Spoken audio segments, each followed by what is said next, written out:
forgot something. Glasses. Oh, where'd you put? Oh, they're over there. Okay. Go get them. Hello, welcome back to Trees on Air. Hello. You can already tell we're rusty because we're forgetting our whole shtick, which is this. We'll get in the groove of things.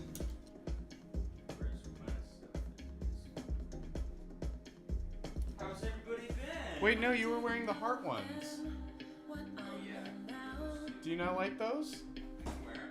It's good to have options, you know. Sure. I do think we should get that bowl of sunglasses and just keep on the table. Well, it is October 23rd in the year of our Lord 2024. On a Wednesday, 6 p.m. And Trees on Air hasn't been around for a while. Let's get on those links quick. Man, we gotta remember how this works again, Trey. See, this is why we should figure out how to do the mode change thing. But we used to do a weekly topic. Oh yeah, political discussion sometimes. I mean, it's more political now than ever, huh? Oh god, dude, I don't even... Have you been getting those fucking... Hello, it's research polls, those texts. No. Because I get those. The Lori DeReamer and Janelle Bynum fucking ads on YouTube. Oh, I've seen a couple, but I also... Literally every single video I watch I has also those. use ad block, so you know. Oh, okay. See, I don't have ad block on my PlayStation 5, unfortunately. Yeah, man, yeah. You should figure that out. Why can I not see our stream? There we are.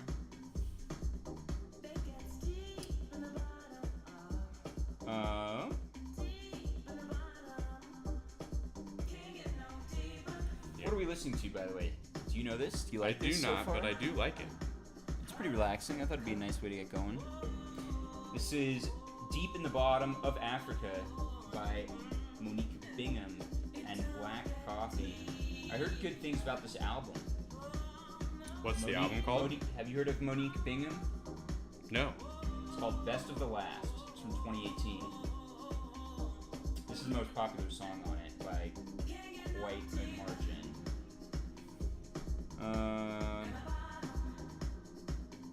Wow, why am I screwing this up so Yeah, bad? I dig it.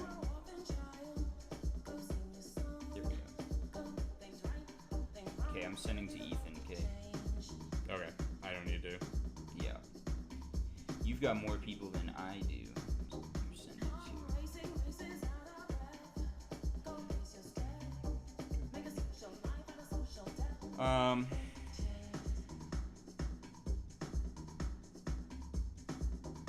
I can also send it to Eric.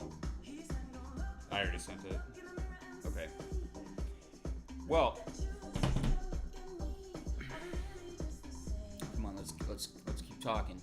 We're live on air. I'm still sending. So we really need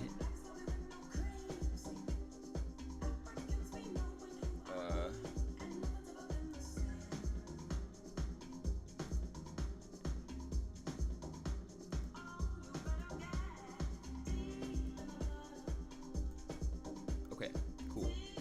Stephanie's here. There we go. How's it going, Stephanie? Hello.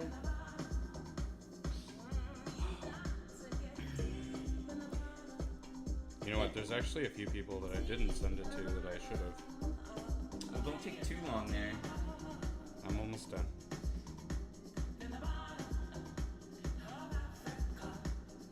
Should I send it to Ezra? Nah, not today. Another time. Okay.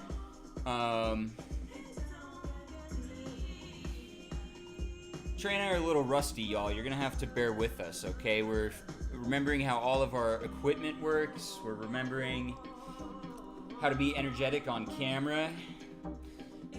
We're remembering how to talk about music. Or talk in general. Yeah. Exactly. I said a minute ago, right now I have playing Deep in the Bottom of Africa by Monique Bingham.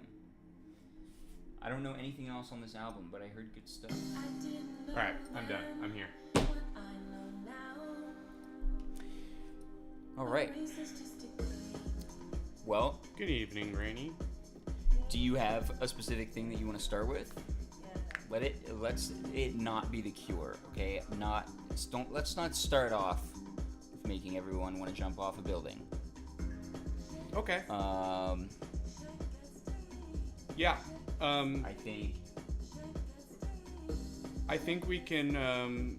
I think we should talk about hyper drama or whatever it is. Yeah, we can do that. I have a lot to say.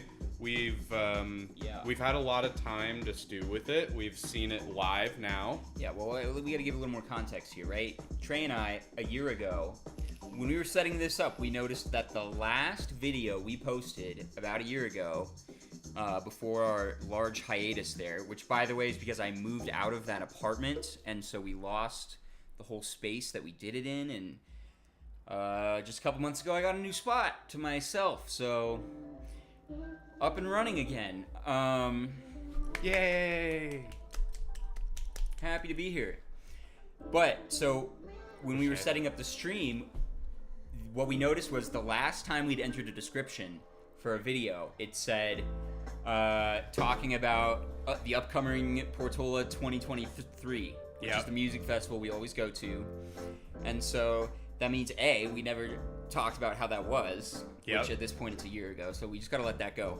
But we did go to Portola 2024 a bit less than a month ago. Yeah, like 4 weeks ago. Yeah. More 3 like weeks 3 ago. weeks ago, honestly. 3 weeks ago. And so I think we can talk. The thing we're going to start by talking about is Hyperdrama, which is album came out this year from Justice, who we like quite a lot, and they were at Portola and we saw them live.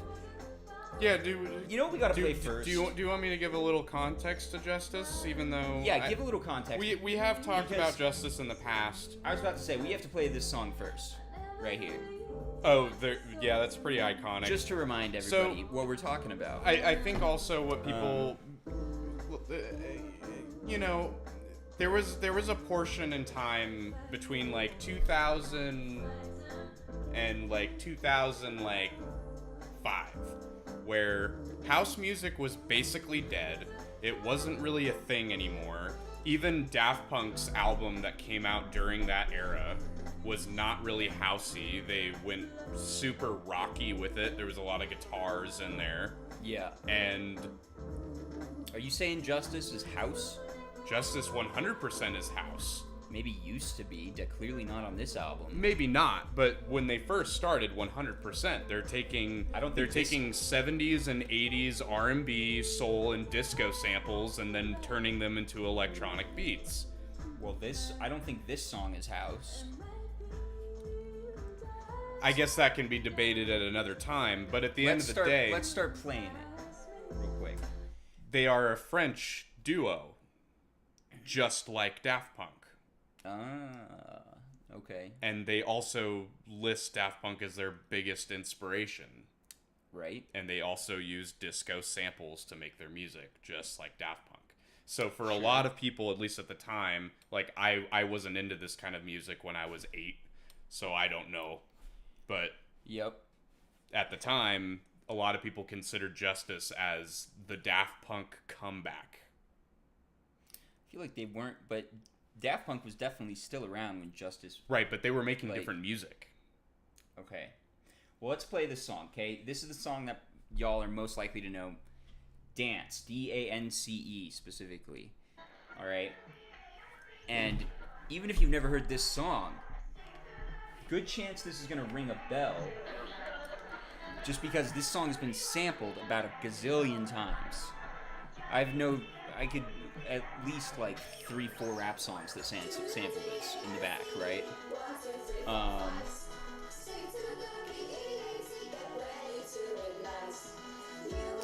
Do you know what are these kids' vocals a sample that he took? Yeah. I'd be curious to know, do you know what it's from exactly?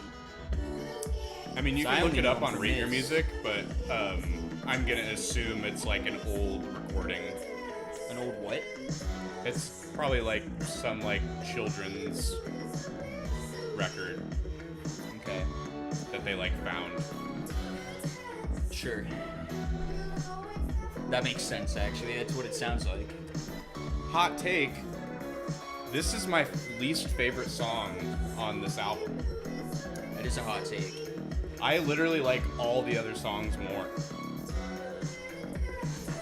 But we have done a topic on Justice. Yes. So we're not really going to go back into it. No. We're just playing this one to remind everybody As a what reminder. we're talking about. I don't even think we should listen to it all the way through, honestly. I agree. But this album, Hyperdrama, this is what they came out with earlier this year. Whoops. That was probably bad. And Just sounded like a fart. and My bad. this is what we heard a lot at Portola, Yes. pretty much exclusively, right? From Justice.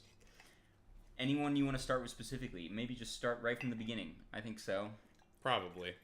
I guess this is the most popular song on the album, Never Render. Featuring Tame Impala, which is probably the main component as to why it's popular. Yeah, and you can hear... Because Justice you can, doesn't do features, really. You can hear the Tame Impala, too. Oh, it's very Yeah, prominent. Yeah. But hey, I want to cheers to Trees on Air being back. Being back, yeah. Welcome back. Back at it. Welcome back, everybody else. Welcome, everyone. Should we turn this up a little bit? You guys gotta let us know if anything's weird about our audio or our video, because we're still trying to... All the criticism. We're still getting up to speed, is what I'm saying.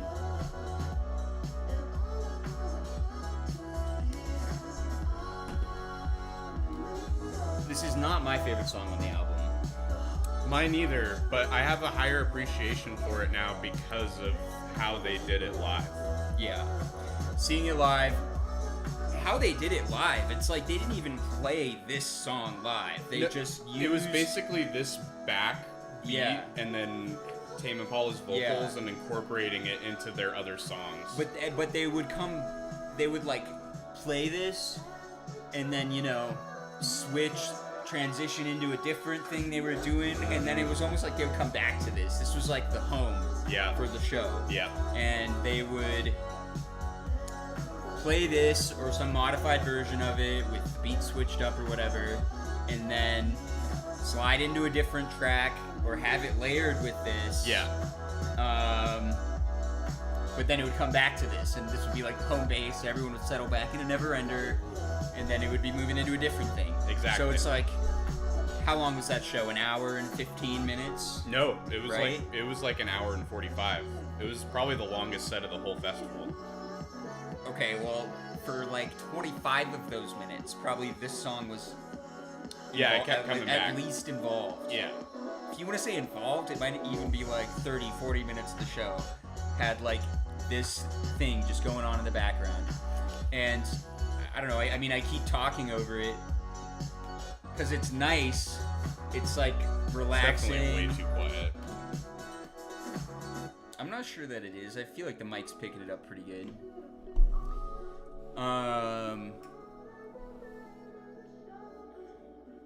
Yeah, I mean, I have to admit, though, at the end of the day, it's not my favorite track on the record. No, I honestly get a little bored of it listening to Yes. it in the car. Yes. It's a little long. One of the things It's a little derivative, even for them. Sure, yeah.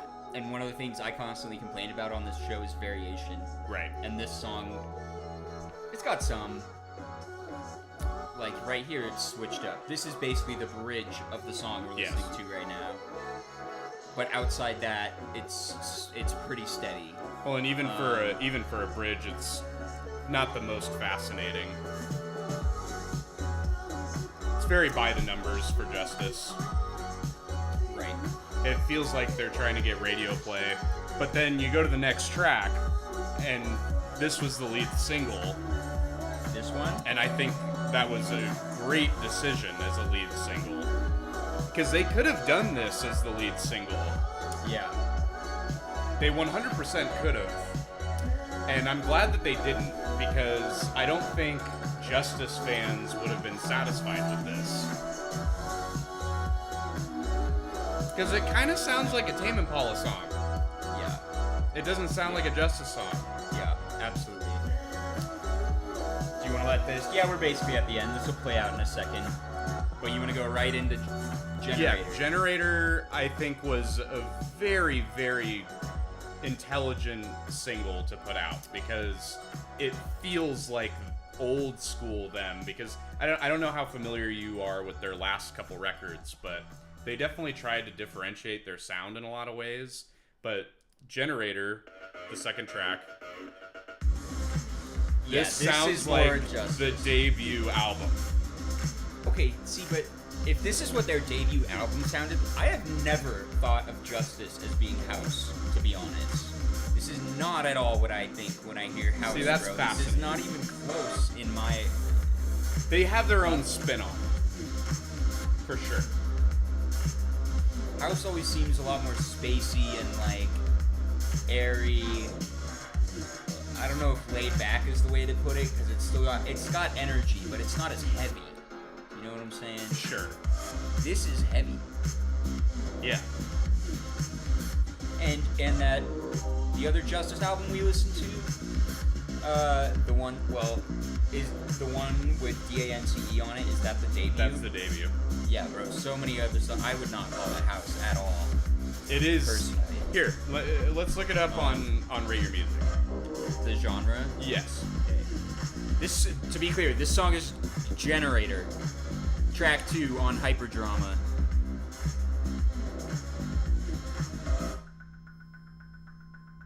But yeah, the synths are very deep. They're very heavy. The percussion is super loud. It's very in your face. And, you know, that's what made a name for themselves back then. It's just very in your face electronic music that doesn't sound like... It doesn't really sound like EDM. In my I think opinion. it sounds more like EDM than house. By a lot. Alright. So, Rate Your Music has it under New Disco, which is basically house. Electro Disco. No. Wait. Electro Disco, kind of basically house. Synth Funk, and Progressive Electronic. Oh, we got Eric and Kayla in here now. Correcting me. Deaf house, they say. That's what I mean. As long as it's 120 beats sure. per minute and has a steady beat, generically it's house. I wouldn't go that far. But, you know, I'm not going to tell anybody that they're wrong. Eric, is this 120 beats per minute? Do you have the ear, man? Do you know? Well, and then they like doing their slide stuff, and then Yep. their bass solos. The reason people were excited is because this sounded like the debut, and then the strings, like, they incorporate the disco elements. Well, I have no problem admitting I don't really know what the definition of house is. Sure. My impression of what it is might not at all be what it is, but this is never what I've thought of as house. See, especially this But part, I guess I this could is be housey as completely shit. wrong. I could be completely wrong. Like, there's been a This couple part times. feels more housey because it's... There's been a couple times where I've shown somebody a Justice track, and they thought it was Daft Punk. Sure. And Daft Punk is quintessential house. Like, they made house popular. Okay. You know what I mean? Sure, yeah. Progressive house is Deadmau5. Sure. Huh. And I love Deadmau5. I don't know if that's a hot take. Alright, I guess I just really have no idea what house music actually is. Which, that's fine. That's what the stream is for, I guess, right? A little bit of Yeah, I learning. mean, I personally wouldn't consider Deadmau5 house, I but love if Eric having says it is, knowledgeable people in the chat. I'm not gonna say that he's wrong. Because I don't know. Well. This song is almost through. You want to do the other Tame Impala one after this? Not really. I'm gonna have to say, in hindsight, I am kind of disappointed with this record as a whole. Okay, yeah. I do think the Tame Impala features are interesting, but they're not tracks I'm gonna return to. I would not consider them classics. Okay, well, the only one I really have to play now is The End. It's the best song on the album. And criminally underplayed. Yeah. Look at the play count on that compared to the rest of these. By the way, at this point, we're at track 4 now, After Image, featuring Ramon. Track 3. Don't know at all.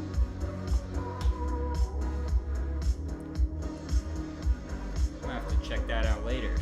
It's a very interesting photo. Interesting, huh? I like it. Anyway. But, like, I find Dear Allen, Incognito, Muscle Memory so much more interesting than this track or the songs featuring Tame Impala. Eric says he posted a link, but it didn't come up. I wonder if we have to change our chat settings so people can send links. Which we're not going to do right now. We're not going to do that right now, dude. I can just look into it. Nah, bro, we don't know how to do that. We're going to have to fix that some other time.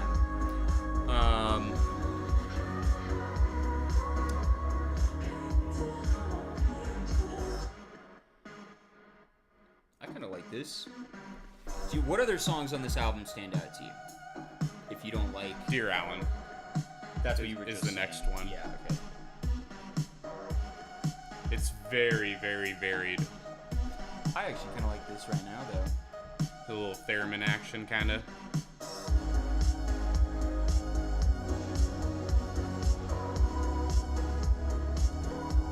Well, and one thing that I will say, though, is, like, the songs that I do appreciate and get a lot out of from this record, they did play at the show. They did play The End, didn't they? They ended it with The End, right? Yeah, no, they started the set with Genesis, which is the first song off their first album, Yep. and then ended it with The End, which is the last song off their last album. That's awesome, actually. Yeah, I love I that. mean, Genesis and The End. Do you think, are they going to announce, or do you think they're going to announce in, like, a few months that they're done? Like, they're going to finish this tour, I doubt and it. then... No, they're bigger now than they ever have been. But Trey, it makes so much, like, canonical sense in a way.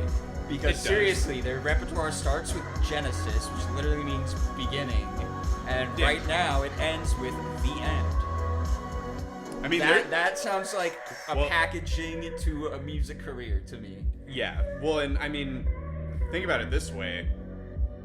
Between the first album, which a lot of the song titles have biblical references, and the fact that their symbol is a crucifix, you know, Yeah. it's definitely intentional. And I've actually seen in interviews, you know, they thought of it in a way that like an electronic set should be like going to church. Yeah. I mean, like it's that. the same thing, you know. I wouldn't go that far. I wouldn't say that. I mean, it's but sure. it's a bunch of people in a room praising and looking at one thing at the same time. So they're basically labeling themselves.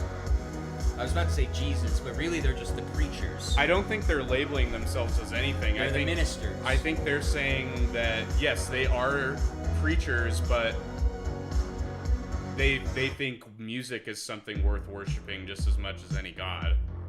Okay. I'm gonna skip forward in this just a minute, just to. This is the other Tame Impala song, track 5. I like this one a lot more. I'm gonna add this actually. This is giving me flashbacks to the show, Yeah. honestly. Yeah, I love, and it's very simple, Yeah. I'm not gonna call it complex or anything, but them having just a higher tone synth and a lower tone synth like harmonizing happening at the same time, and we're gonna get into that in the end. Yep. It just has that guttural feeling that, I don't know, it's just appeasing to the human ear. Touches the brain. It hits the serotonin in a way that, you know, not a lot of other music can. Sure.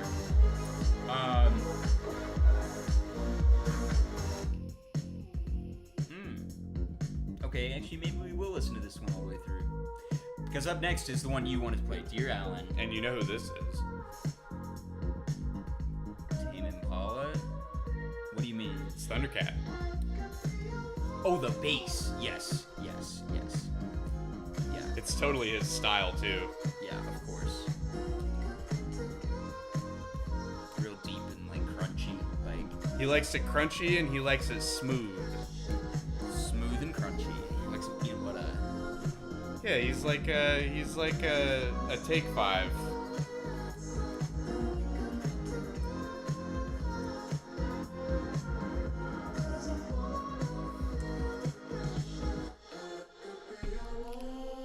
Oh, I was ready for it to... There it is. See, sometimes at a moment like that, though, I feel like they could... It would make me happy if they just hit it a little harder, dude. Just give me a little bit more... That's what I mean. A Like, little more right when you come in like that. it's part of why I did overall find this album disappointing in comparison to their debut It's not as gritty. It's and more their smooth last. Well, it's also less. They didn't take a lot of leaps of faith like they did on a couple of their other albums. Sure. This is very safe, which is fine. You're It right. sounds good. You're right. But- I hadn't thought of it that way, but you're totally right. It's this very is like, safe. This is like mask. Yeah. Yeah. Yeah. They wanted this on the radio. Okay, but see, that's the problem, because I also don't think it's radio music. So I they do. try to straddle the line. Sure. No, this is too EDM-y for, like, mainstream radio. I mean, honestly, maybe... But No, when you honestly, incorporate I the don't think any Tame of it- Impala part of it, it does make it. I can't Prime time imagine hearing any radio. of this. I wouldn't hear any of this on the radio. Have you actually ever heard any of this on the radio? 'Cause I don't listen to the radio. I doubt it. I don't listen to the radio either. But I'd be willing to bet if any song were to go on the radio off this album, it would be this song. Sure. Still seems unlikely. But I think maybe that's what they were going for. That was their intent. And so the consequence was trying to straddle the line and ending up with this, like, thing in the middle that didn't accomplish either Exactly. what you wanted or the radio's Which wanted. makes it disappointing. Even though it sounds fantastic. And we still like it a lot. No, it's still So really let's good. not It's just shit not on what it I too was much. looking for. Yeah. And I don't think it's what mainstream audiences would be looking for either. I mean, but that also, like, because there's people like Ethan, too, where it's like, oh, Tame Impala's on it? I don't know who Justice is, but I'll still listen to it because it's Tame Impala. Right. You know? And Also- I understand that perspective, too. And I feel like maybe a lot of people are like that. But yeah, so this is where, in my opinion, the album gets a little bit more interesting. They're So this starting is track to... 5, Dear Alan. This is the one, Trey. Is this your favorite? No, track? God, no. No. You said it. No, was yeah. the closing track's my favorite. Yeah, 100%. for sure. I literally get goosebumps just thinking about that fucking song. Yeah, But- it's good. But this is so varied, and this is definitely them doing their thing. But I mean, yeah, look at the plays. It's like the second lowest. Yeah. Harpy Dream doesn't count because that's like an interlude. Well, that makes it like the third lowest, but yeah. Ooh, that was nice. I do remember hearing this before, but Does it sound they like Daft played Punk? this in the show, didn't they? Yeah. I remember hearing this too. But you can literally hear the record scratching from the sample that they took. Yeah. This is house. This Sure. is house Yep. as fuck. Okay, you're right. Yep, you're right. And this is what I come to Justice for. So I was pleasantly surprised. Yeah. Yep.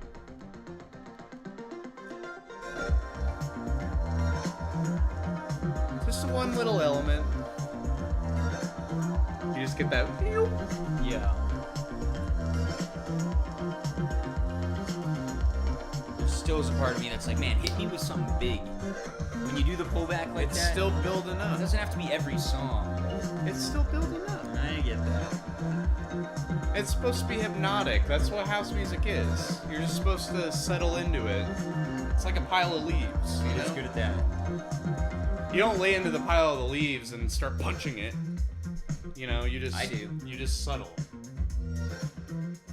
I beat the shit out of my leaves track. Yeah. You're like Mason Really? and his salads. Yeah. Have I ever told you about that? Probably shouldn't say it on stream. Yeah, let's not. Let's not talk about salads. Makes it taste better. And then he serves that up. Love that. I love that.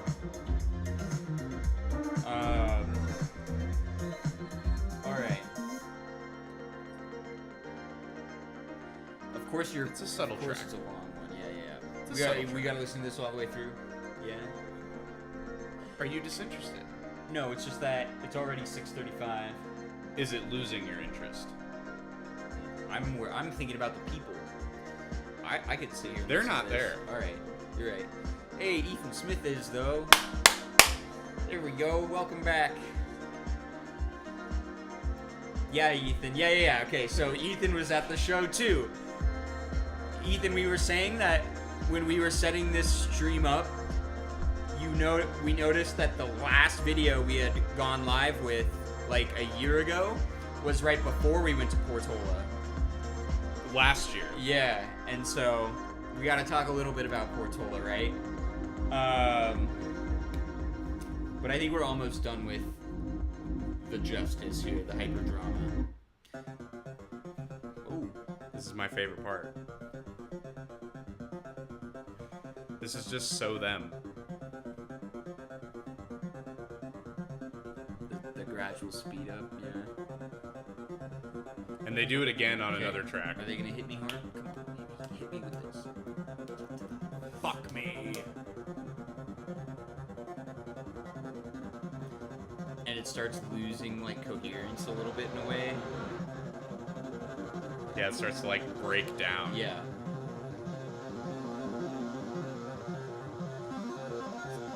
Do it. I'm ready. I'm waiting.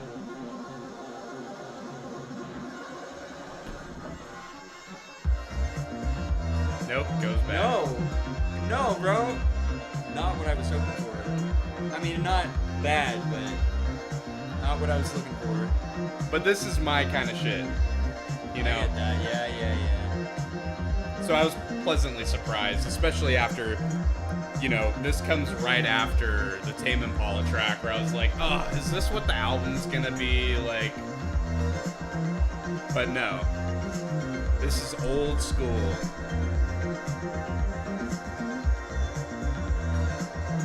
It's simple. I like it. You know, sometimes all you need is mashed potatoes, green beans, and a steak. You don't need to get froofy. Is that what this is? Yeah! This is meat and potatoes. Meat and potatoes. The good shit. Mainstream dinner. I don't want the mainstream dinner. I know, but for justice, that's what this is. Sure, yeah. It's meat and potatoes. Yeah. Yeah, totally. And then Incognito. This is Josiah's favorite track off the record, I'm pretty sure. Yeah. This is also very, very Justice. So flashy at the beginning. Oh, This is beautiful. it's so gorgeous, and then you just get right into the house beat.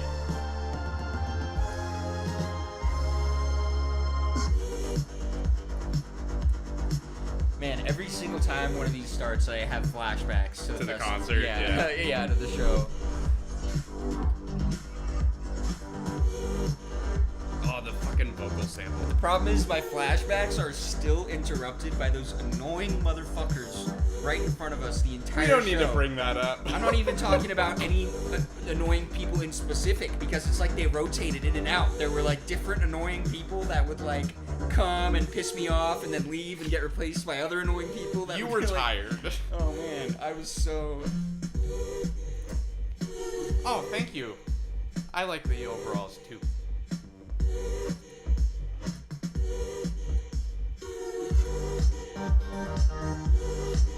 This is housey as hell. This is what I come to Justice for. You know what? I think I gotta add this It's one too. so I'm good. glad we're doing this again, bro, because I only had like 2 Justice songs. You didn't even have the Or best from ones this on album. there. From Yeah. this album, I mean to say. Yeah.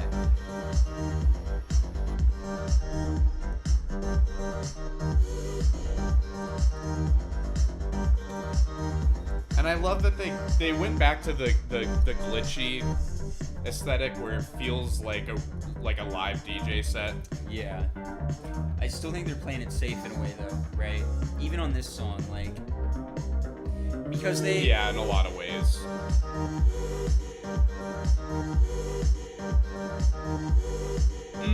Oh. I might have to go Chemical Brothers, honestly. Even though I listen, so I actually have way more Justice on my phone than Chemical Brothers on my phone. I rarely listen to Chemical Brothers, actually. But that show, I think, got me more than Justice's did, if I'm being honest. I It's not even loved Justice's fault, I loved Chemical Brothers set. That was mind blowing. But I have to go Justice. It might be recency bias, Yeah. and I'll admit that. Yeah. But I like their catalog more.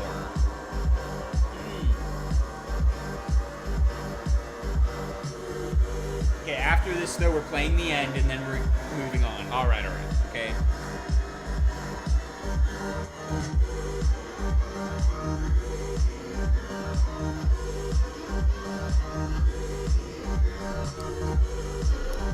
Well, in a way, I also think that they almost tailored this album to be played live. Which I don't think their other albums were. I can see that. Monsters University frat scene. But what about it? I don't follow. No. I have never actually seen that. You've never seen Monsters University? No. It's actually really good. Okay, I mean, I've seen a lot of memes. It's actually a good movie. Monsters University. It's actually really good. I feel like I was in Sober for Justice. Okay, we're jumping to Train Eyes. You said this That's was fair. your favorite track on the album. The End is definitely my favorite Okay, track. so on the both album. of our favorite track on the album. It might be my. Um, Okay, no, never mind. I was gonna say my favorite Justice song, but Stress beats it. I love Safe and Sound. Safe It Sounds really good, yeah. There's a couple. That one's pretty repetitive though. I don't know if I agree with that. You of all people. Well, we can listen to it later. No, but I love this. I love this way it starts too. It just gets right Yeah. into this, like, Well, there's like a good like it's focused. 40 like, seconds before the vocals even come in. I know. And when those vocals do come in,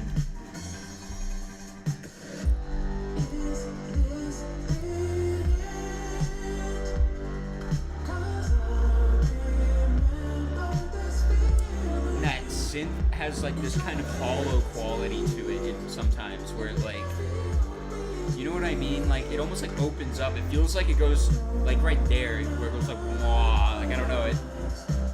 I don't know how to.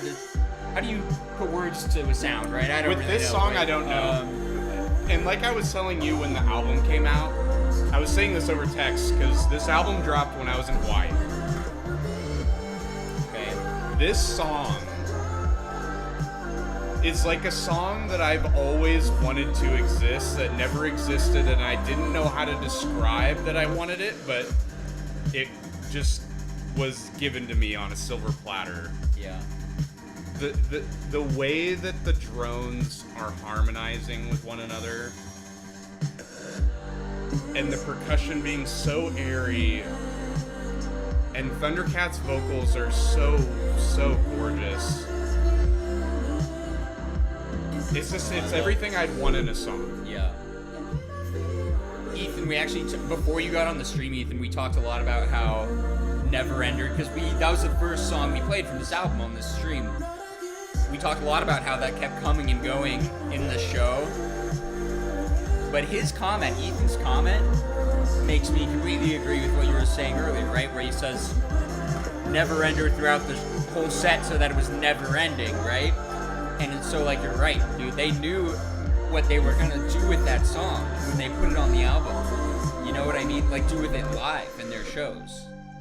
And you were saying earlier, like, this album was meant to be Played live. It's live material for them Yes. to, like, mix and do things with.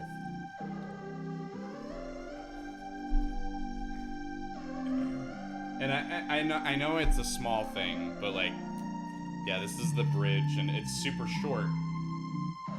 But them just adding one more layer of synth to that harmonization that they had been showcasing for the whole track, like, it is orgasmic to me, and it's literally just adding an extra note.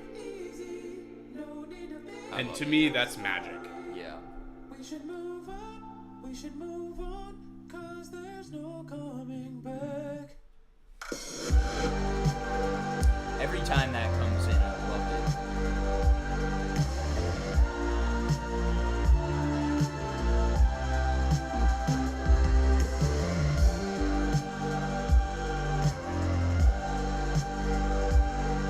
It just has this wistful feeling that's indescribable.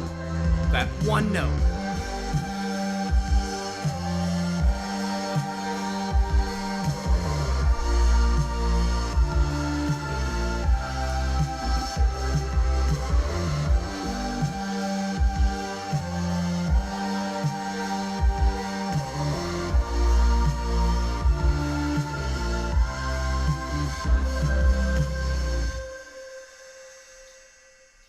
It's super simple. It's nothing that crazy. It's not even something, because I talk a lot about, like, appreciation in terms of, like, progressiveness or, like, player ability or, like, writing, but, like, none of that is the case there. That is just simply... It sound good. It's a feeling. It sound good. It's a feeling. That's And my professional opinion. It Yeah. sound good. Exactly.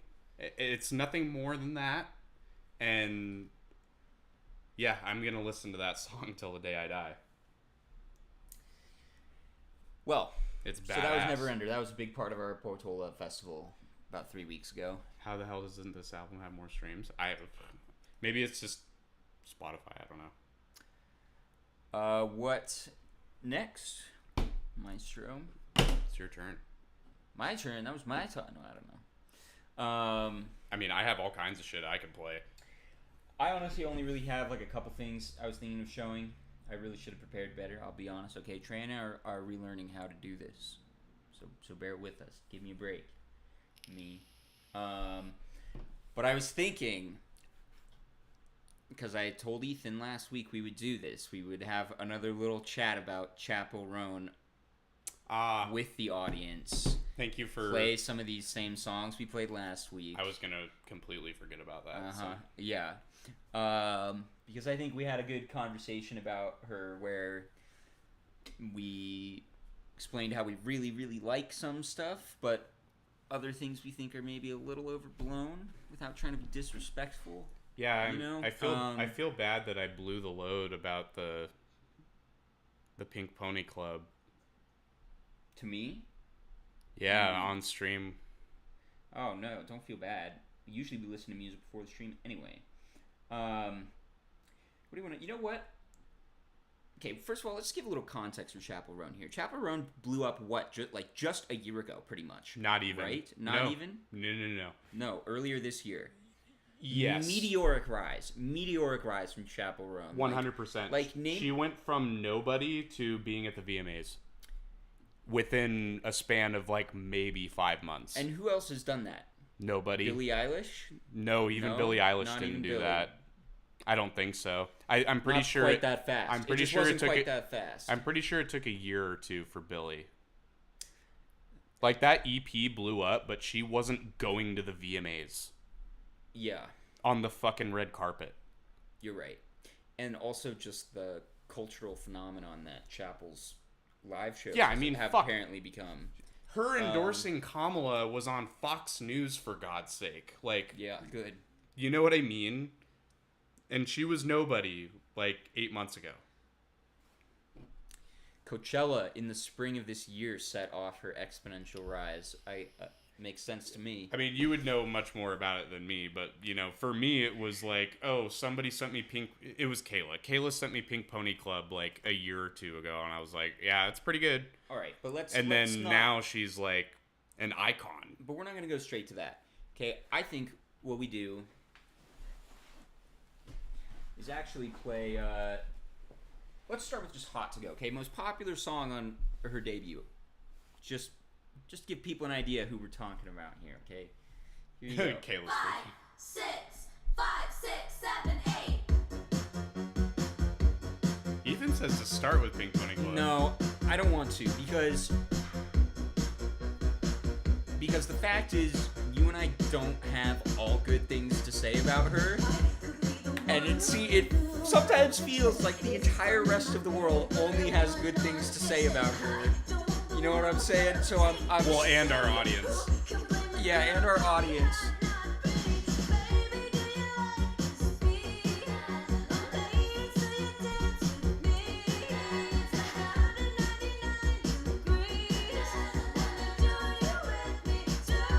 Alright, we'll play that one next, Caleb.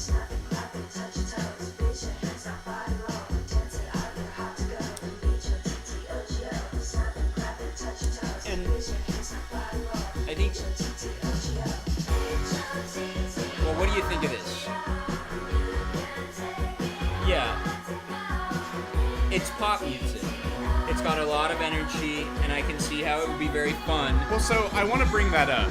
To me, this is not super interesting. I wanna I'm bring really that up. Sorry to say, everybody. Okay. Because Um, when Ethan sat me down and made me listen to the record from beginning to end, he told me, he was like, it's pop music, and I know you're probably not gonna like it. yeah. But there is pop music I love pop music. that's more. There's lot all more going kinds on. of pop music that I adore. To me, this sounds super nondescript and derivative. If you told me this was Charlie XCX, I'd believe you. I'm sorry. And it doesn't Yeah. make it bad. No. It's just not It just makes interesting it to me. another popular pop song. And I'm not going to listen to it on my own. Ever. Yeah. I don't care what the message is. Now, right, the message. That's another thing that needs to be addressed. I don't even know if I would call it a message because I don't know exactly what the message is. I would call it the topic, in a way, alright? A huge driving factor behind her explosion into the world is her subject matter, right? Which is what, being a lesbian woman in the 2020s, essentially? I'm not sure if she's lesbian. I think she's or bisexual. bisexual. I believe she's bisexual. Being a gay woman in the 2020s. Yes, being gay, yes. And so Which Trees on Air declares that there's nothing wrong with that. you didn't have to declare that. I just wanted to think- double check. I think. Wow, declaring that makes it sound a little sus. I feel like, but okay, no, I'm sorry. Well, I can't, you we're know, not- so we're if not- anybody watches this that doesn't know us, is like personally, like you don't have to make a disclaimer. You don't have to make a disclaimer. Okay, disclaimer, it's okay to be gay. bro? Thanks, Trey. Thank you, God. If you hadn't have said that, I don't know what I would have. It's what I it's, would've it's thought. representation, you yeah. dodo. Ethan says, Get which out. I understand. Yes, we don't accept discrimination here. Anyway, back to what we're actually fucking talking about. Okay. It was topical. No, but my point is like a huge part of the reason why she's blowing up is that she's like hitting on sort of like an under-addressed subject, I think.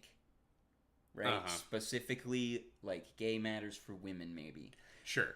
One disclaimer we could make is we're not very knowledgeable about this kind of thing. For I'm happy sure. to say Yes, that. yes, 100%. But also, That's my understanding. But also, I think, and Ethan and I were talking about this, where it was she was doing it in a way that was, it was very, what was the word that? I'll just say it's like they didn't do it in a very studio way. They didn't do it. She isn't.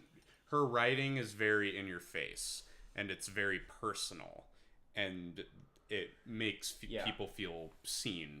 So the one other song of hers I'm going to play, Which is fine. Before, we get to the song that Ethan really wants, is her most recent single. Okay. Oh. This one. But we were good. Okay. Good Luck, Babe.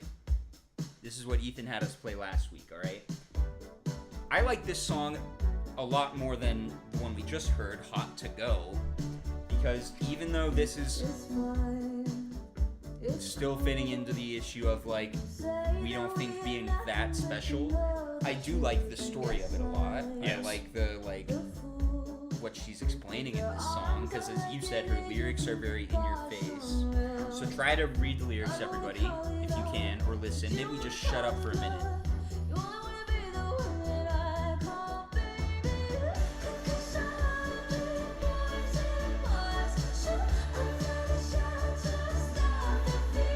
And her voice is gorgeous. Yeah, I was going to voice mention. is actually She is an incredible singer. She really is.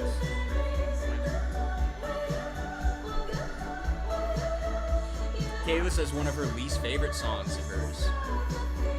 See, that's funny because Because I like this more I than like most this of the other stuff I most heard. of the songs on the album. Yeah. I think this should have been on the album. Well, Is it on the clearly- album? No. This is the most recent. No, it's not. This Are you is- sure it's not yes, on the album? This is a single. Yeah, I like this more than a majority Well, of you the know what? songs on the record. I'll double check because yeah, it's not on the album. Yeah, the hook is so much better. Her singing is so prominent in the mix. I love the subtlety of the synthesizers in the background. The storytelling is really well done. You can tell this had more production value Yes, behind it for 100%. sure. Which is not a bad thing. Probably a good thing as long as she's maintaining her personal, control over the art. Yeah, no. This is superior to most of the songs on her album. Yeah. You're gonna freak out. Kayla's freaking I'm out. sorry, babe. Like, Good luck, babe. Good luck with that freak out, babe. Oh, the bridge is good too. it feels like somebody's like hammering on the synthesizer as hard as they can.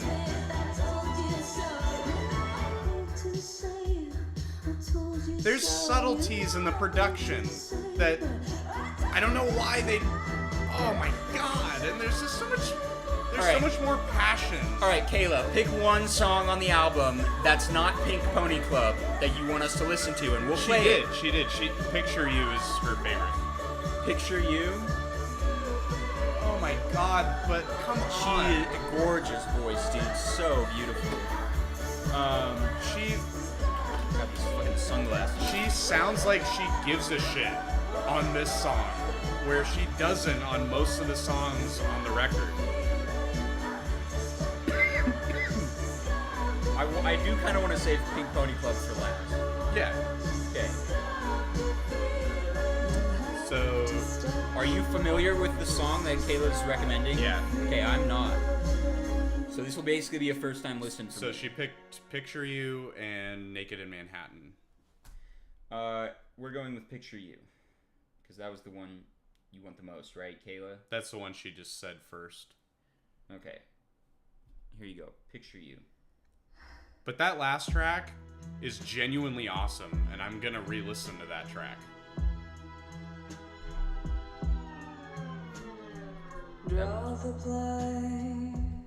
So this was the song, and Ethan got so mad at me. I was like, it's a fucking Lana Del Rey ripoff.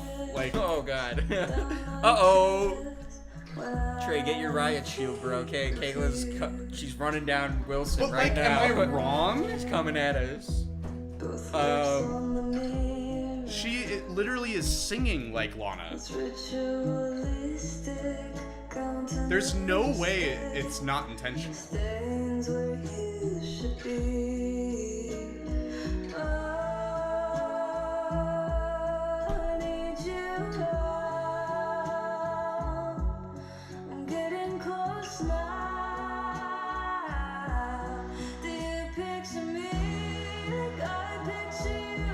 Yes, she can have influences, but like,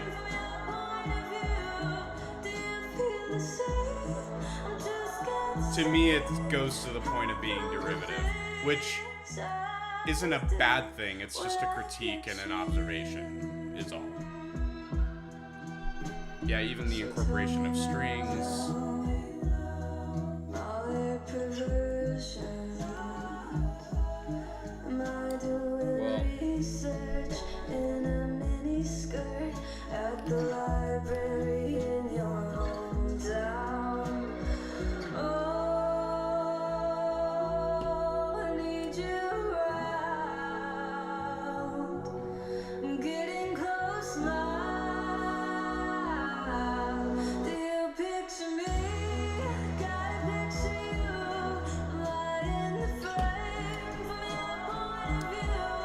Yeah. I don't know. I really don't have any strong feelings at all about this, bro. It's not bad. It's not bad. Her voice is amazing. Her voice is amazing. And it's Production always is amazing. good. It is pretty.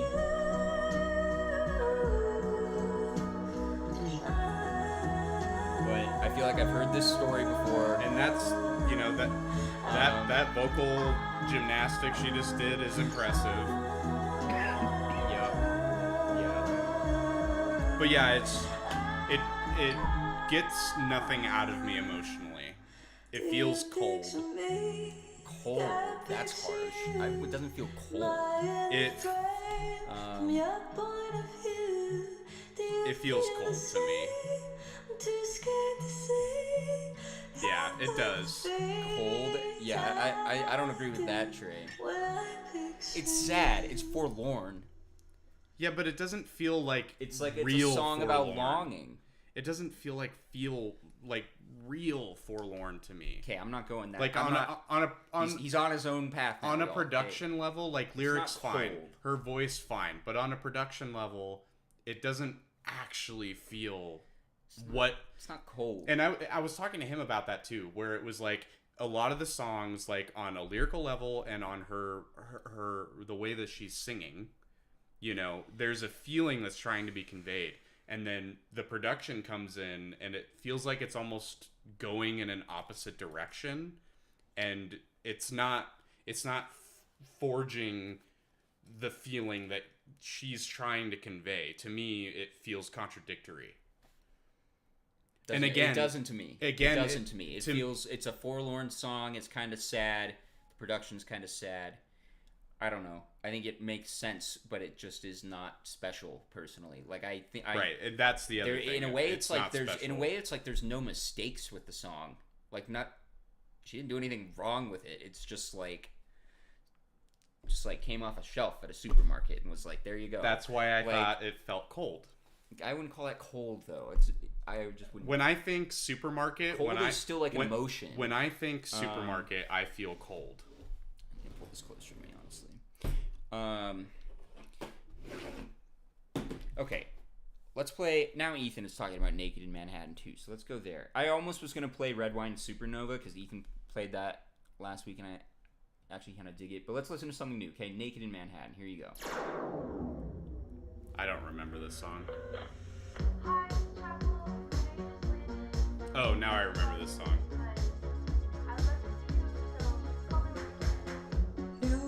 I have the same High issues. school love again. The rush of slumber party kissing. Don't touch, I'll never cross the line. So I pushed you down a million times. I love if you knew The little you trap were hi-hats. mine. Constant like cicadas in the summertime. Boys suck and girls I've never tried. And we both know we're getting drunk tonight. Touch me, baby, but your lips are mine. Could go to hell, but we'll probably be fine. I know you want it, baby, you can have it. Oh, I've never done it. Let's make it cinematic like that one sex scene that's on the Holland Drive. Oh, I didn't know there. I forgot there was a David Lynch name drop. I know you want it, baby, you can have it. Oh, Some build.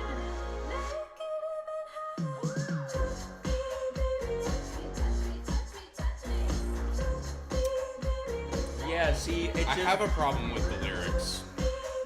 with the lyrics. Why? What's wrong with the lyrics? They're lame. Pisces, who knew that we were so aligned? And I sing that Lana song, it makes you cry. Mean girl, Well, and then Lana Del Rey. the Mulholland Drive reference too, where it's like, on Regina George. Love beach and ice cream. Dazzled, Chanel Louis. Yeah, I think I can understand how some people would. oh, Bella. Oh, now Bella's throwing her opinion in the ring. So have you listened to the whole record?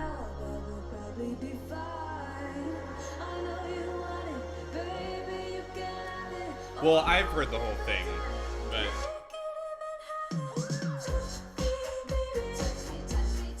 it's just like, It's pop music. Now, again, I feel like you have to just address though, like if we oh, okay. could relate a lot more to the subject matter, See, sure, but maybe that's what maybe this would Ethan was become an saying. anthem for some people. That's what Ethan was saying, and right, and I get that. I kind of disagree. I guess I disagree a little bit.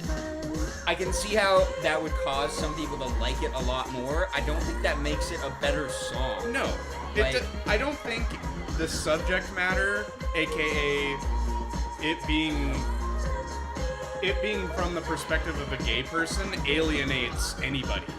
I think that the lyrics themselves are just kind of generic and lazy.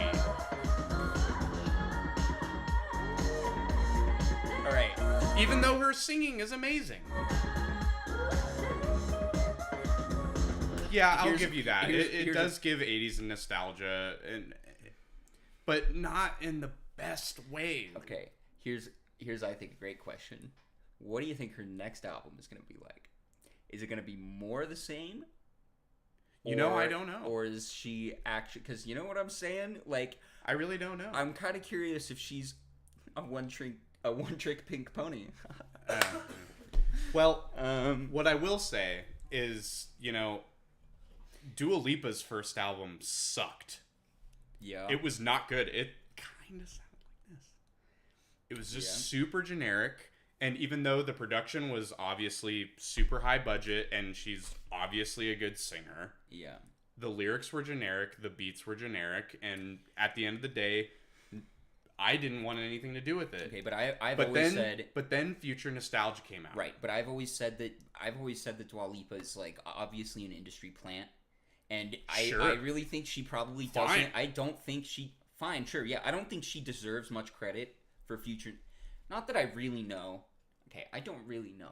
My suspicion We're speculating. is that Dua Lipa doesn't deserve much of the credit for Future Nostalgia being as good as it is. For Okay. sure. Yeah. Like, and so. But her name's so- on it, so that's what I have to say. Okay, yeah. Maybe. Do you want to just hook up Chapel Roan with whoever the hell produced Future Nostalgia? Why the fuck not? So then what? You get a Future Nostalgia where the subject matter is being a bisexual woman. And the lyrics are less lazy. Yeah. Okay. Do You know, the lyrics, beef that up a little what do bit. you think of the lyrics on Future Nostalgia? I mean, they're not like the greatest thing ever. You know, it's not a fucking Joy Division song. You listen to Future Nostalgia. It's not The Cure. For the production, for the instrumentation.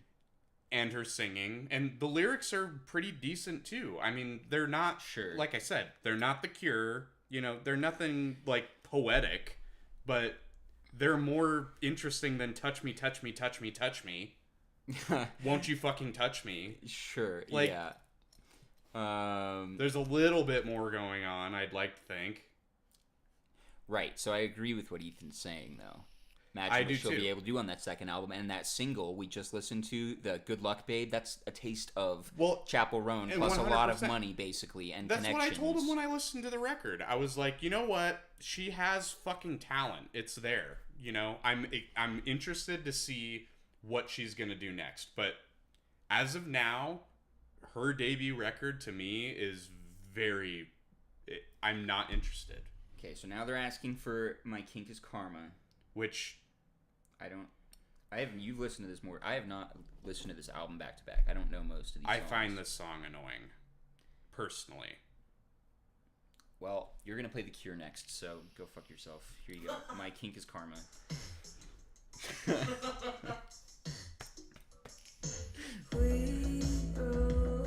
Right. No, and I get that.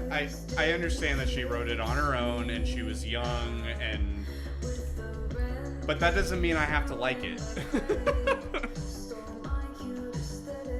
And I'm not hating. She has extreme potential.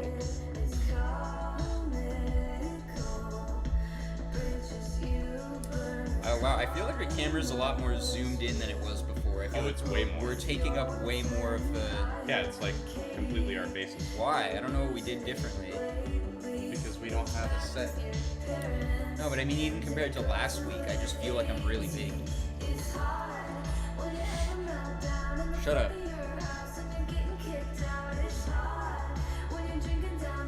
Yeah, I mean, even Saya's like knows all the words. Like, this song's like iconic for a lot of people, and I just don't get it. That's fair. That's fair. I'm jealous, but my kink is watching you.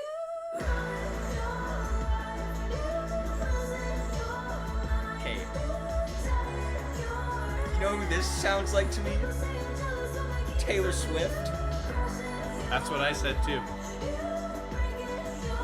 And he got I'm really sorry. mad at me. This sounds a bit like Taylor Swift, guys. A bit.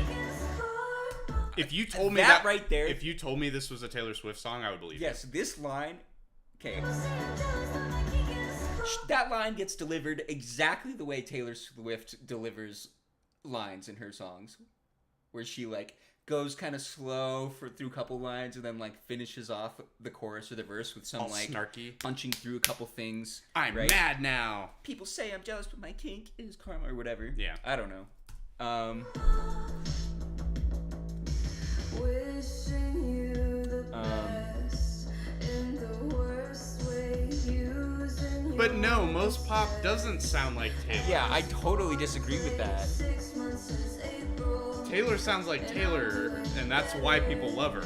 No need to be hateful in your fake Gucci sweater, but it's hard when you have a meltdown. Yeah, this is what Taylor's music sounds like, and has sounded like for a minute. Outside of her, she had that folklore era where she went all acoustic, but Okay. I gotta see. There's definitely something fucked up. I feel like the camera's far, and so I had to zoom in more. Like maybe the camera was closer, but then zoomed out. We gotta figure something out. Because somehow you and I are both having a hard time being in the shot. We did not have that problem a week ago. Like, look, you're off the screen, bro. I was too a second ago. We didn't have that issue last week. I don't think it's an issue.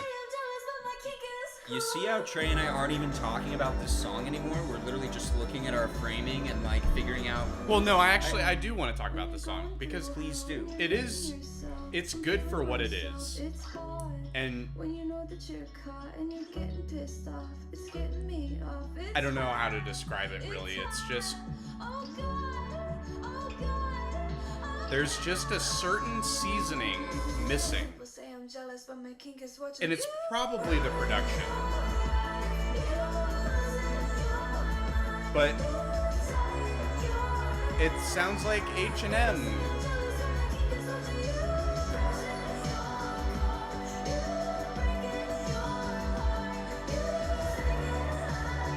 I know the lyrics, babe.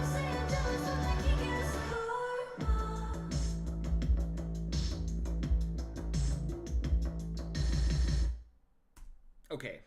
And It's I'm time to. and I'm gonna end it with, it's not bad.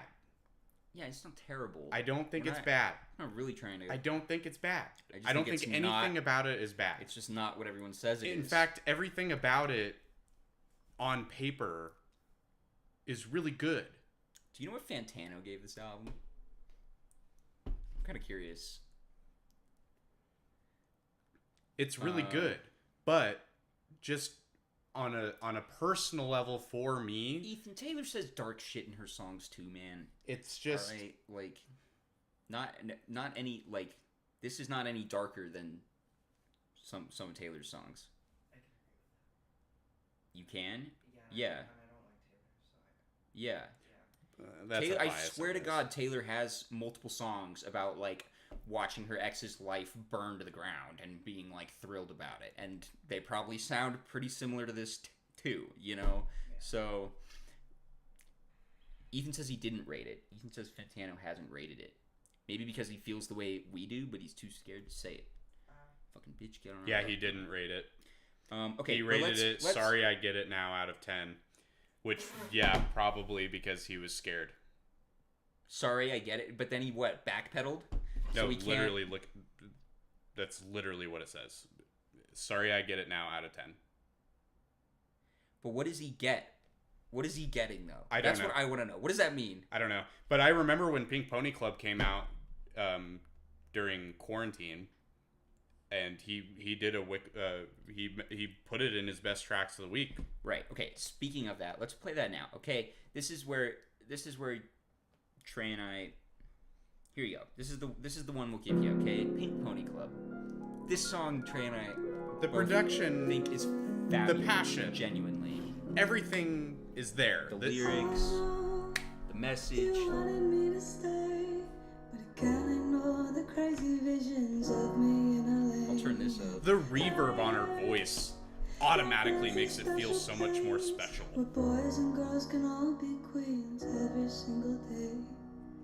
I'm having wicked dreams of leaving Tennessee. And the way this builds. And the harmonization with the piano. Will make my mama proud. It's gonna cause a scene. And I She sees love her baby girl. right I know she's gonna scream. there. What have you done? You're a pink pony girl, and you dance at the club. Oh, mama, I'm just having fun on the stage in my heels. It's where I belong down. Yeah, I don't know, like her feeling of like anger and empowerment. It's not even anger. There's no No, anger in this no, song. it's anger towards her mom for not She's accepting not angry. her. No, she's not. No, There's no she is. No, there's no anger in this song. It's like sorrow. is. No, it's disappointment. She's not angry. Dude, she's not angry at her mom in this song. I I do think not she's hear that at all.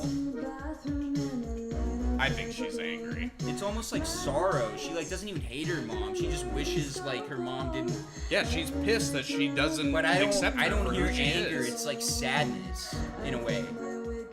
It's like sadness and triumph at the same time.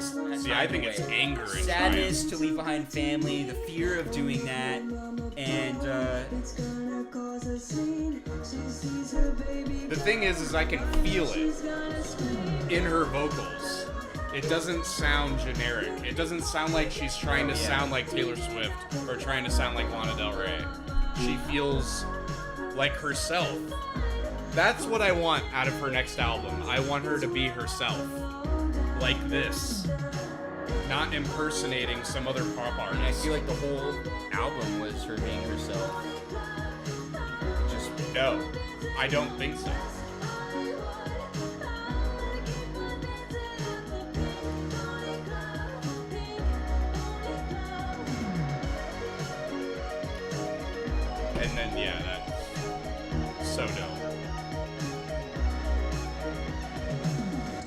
Sure, empowered rebellion, sure, but I feel like rebellion Let the has a bridge hint of play. anger. Let the bridge play. Tennessee are always on my mind.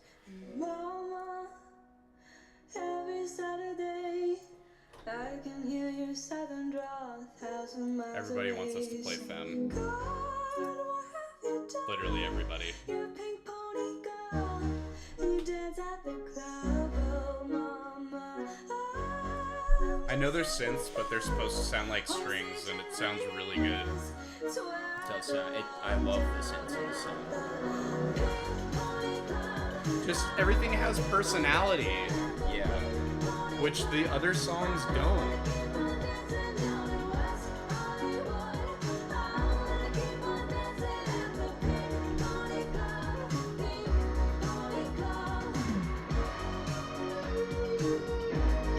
Such a great ending with the guitar.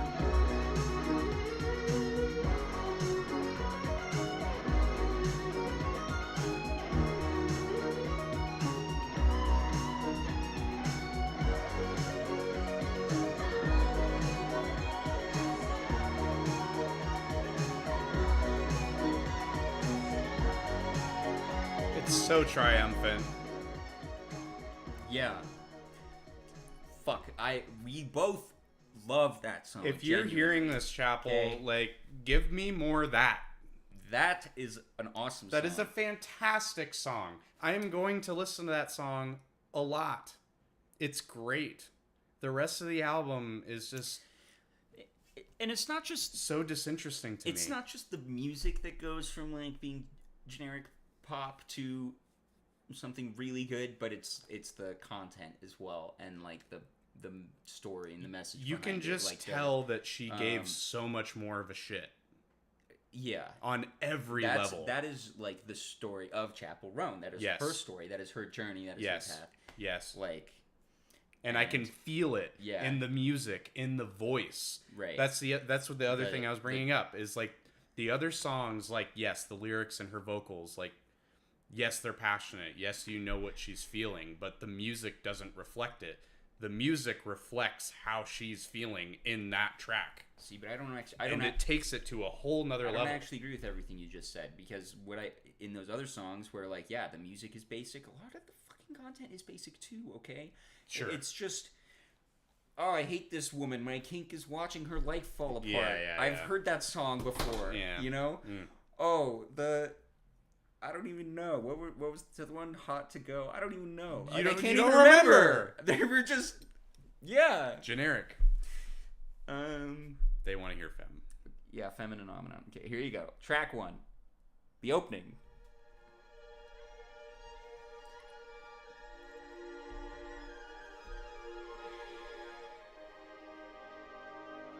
It's not anger, it's hope, it's a disregard.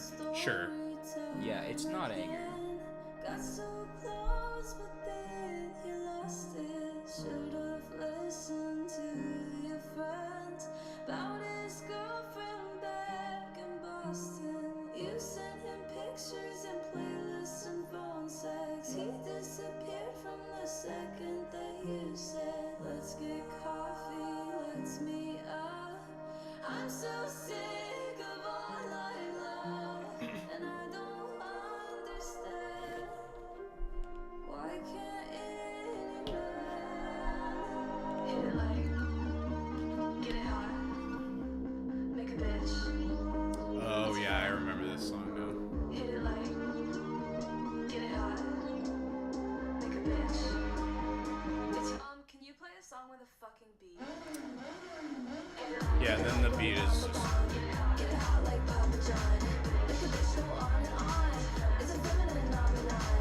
Hit it like on Papa John. Get it hot like Papa John. for me it's interesting until it gets So let's there. say it's working out. You pretend to love his mother, lying to your friends about how he's such a goddamn good lover. Stuck in the suburbs, you're folding his laundry. You got what you wanted, so stop feeling sorry. Crying at the nail salon. I'm so sick of online Ethan, have you ever seen me dance?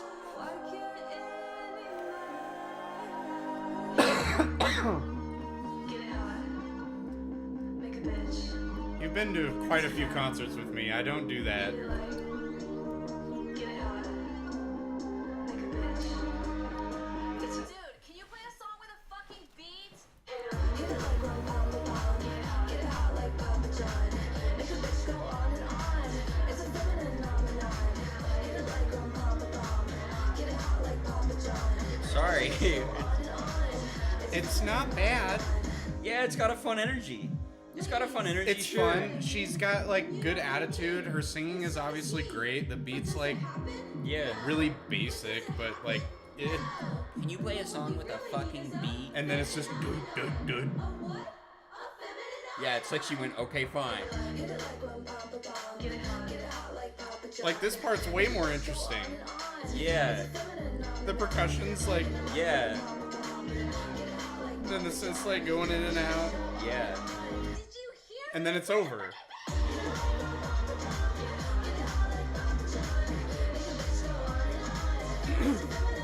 But the target audience is everyone. Right? Isn't that the whole point? But it's just I've heard it. I've heard it before. Yeah, I don't think that's fair, guys. Trey and I have played fucking all kinds of music on this show, okay? We've talked about Kesha on this show.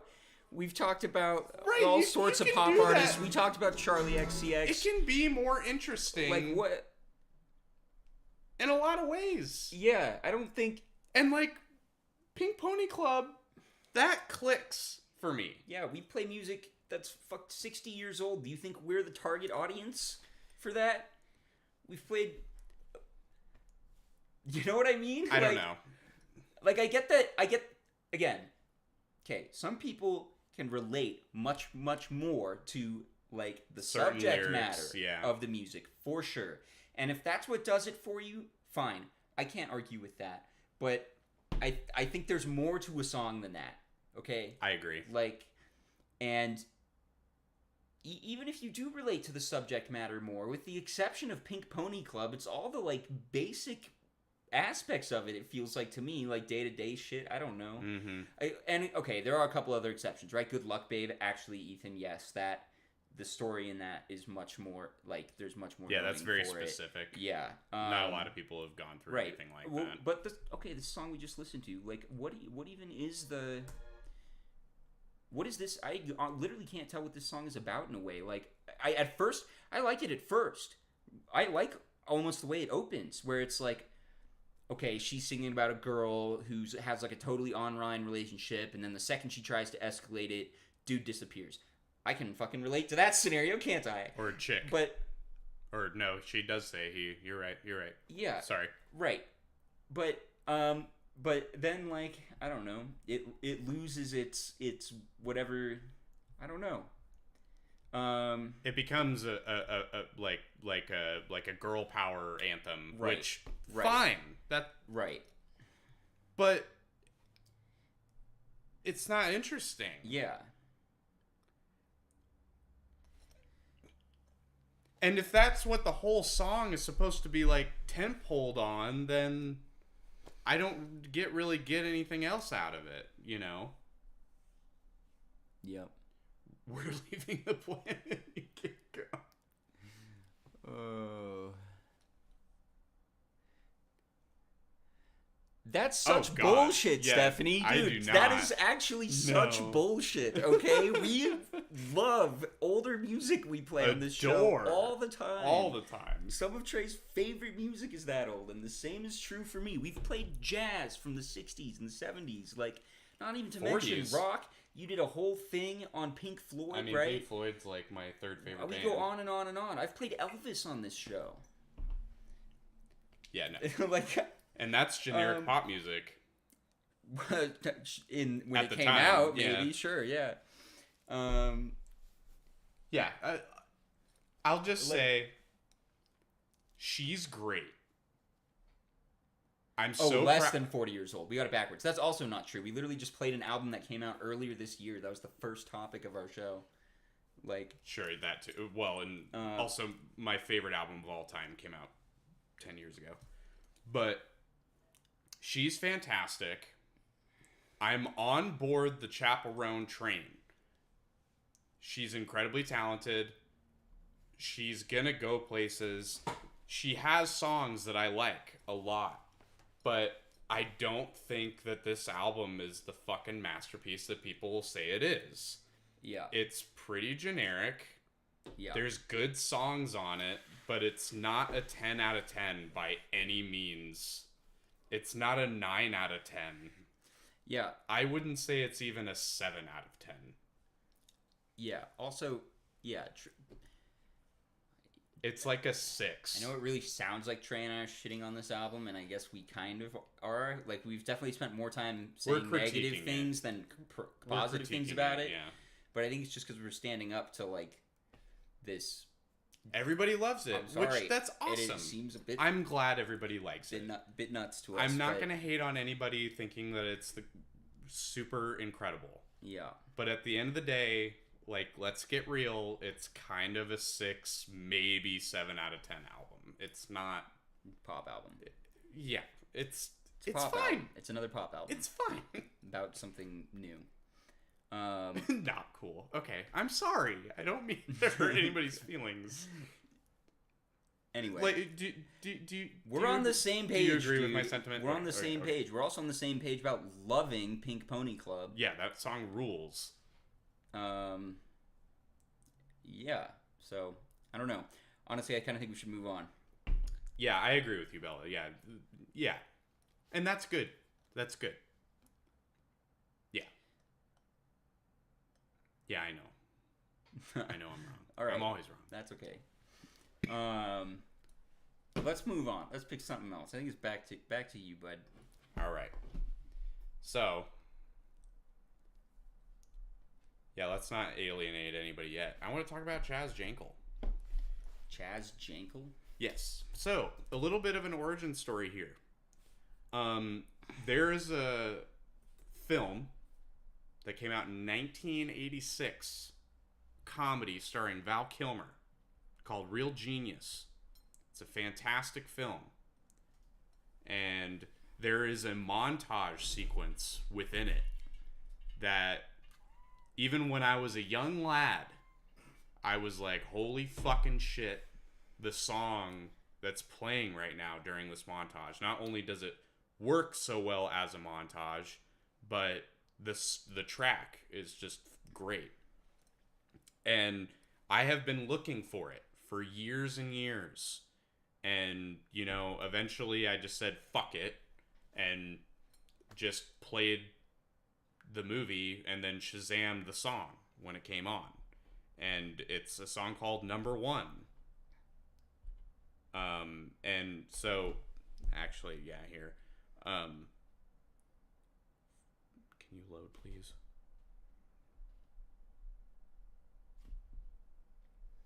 And it's off of his 1985 album Looking at You. And I adore the track, but unfortunately I've only heard there's the My Occupation. I thought it was a record. It's not. It's a compilation. It's like a greatest hits compilation of like all of his 80s stuff. This album? No, this one. Okay, what am I trying to play right now? Go to this. Okay. And I would like to explore this record and see what you think. Well, tell me where to start. I would start with Glad to Know. You. Yeah. Glad to Know You. Okay. Track 2. On My Occupation. Yeah, it's the music of Chaz Jankel. Chaz Jankel. So it's like a greatest hits album. This is just my frame of reference here. It just so happens, yeah, to be 40 years old. But it's good shit. I honestly don't think we can be accused of, like, fitting into any kind of, like, box, dude.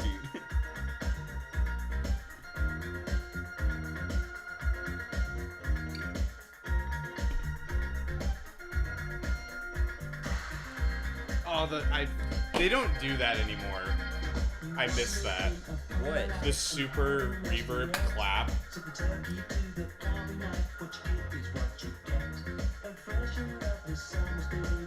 The guitar. The cymbals going crazy.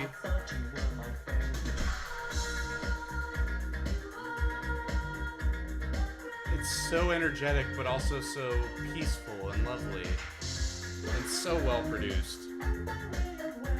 It has a warmth to it for sure.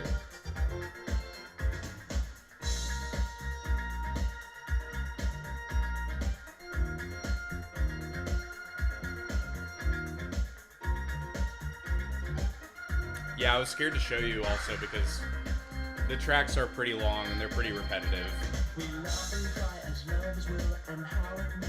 So I was wondering if the songs would hook you in a way that kept you enticed.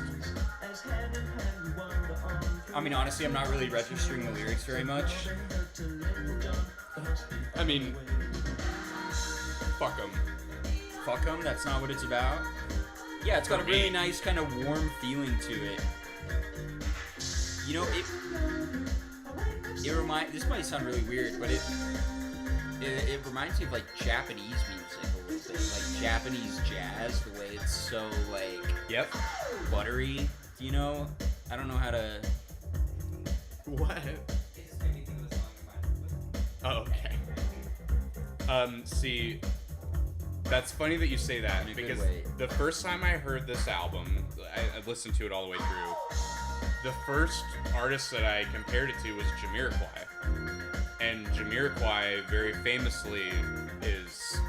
He's Japanese. He's famously. He's not Japanese, but he has a lot of Japanese artists Yeah. help him on production and writing and stuff, and he's very inspired by Japanese. I mean, like, I've got jazz some and stuff. Japanese Yeah, I know. jazz here that I know. sounds kind of like this. I don't really know where. So it that's goes. probably where it. Oh well, yeah.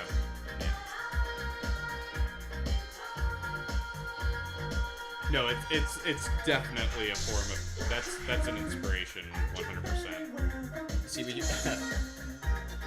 everyone's all tuned out now. We love arguing about Chapel Roan, but I now mean, it's she's just huge kinda right like, now. That's fair. Actually, everybody left. Yeah.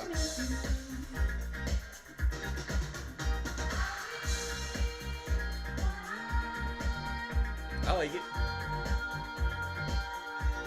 But yeah, 6 minutes is too long of this.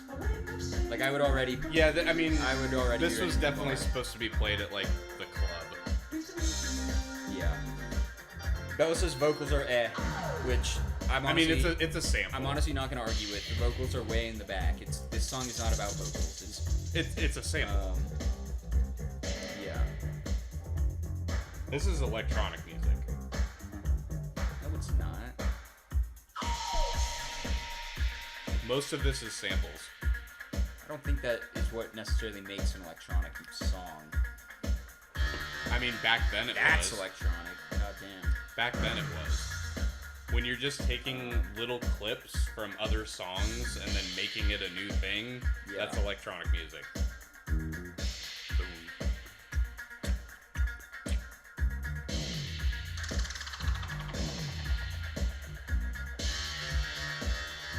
That's such a crazy sound to be in a song this old. Yeah, when I listened to the rest of the record, I was like, oh my god, this is like kind of evolutionary for the time, and like this had to have inspired a shit ton of music that I love. Jamiroquai being one. There's no fucking way Jamiroquai would exist without this. I mean, it's groovy. It's got a good beat that's like still got me like nodding my head, but yeah, you're right.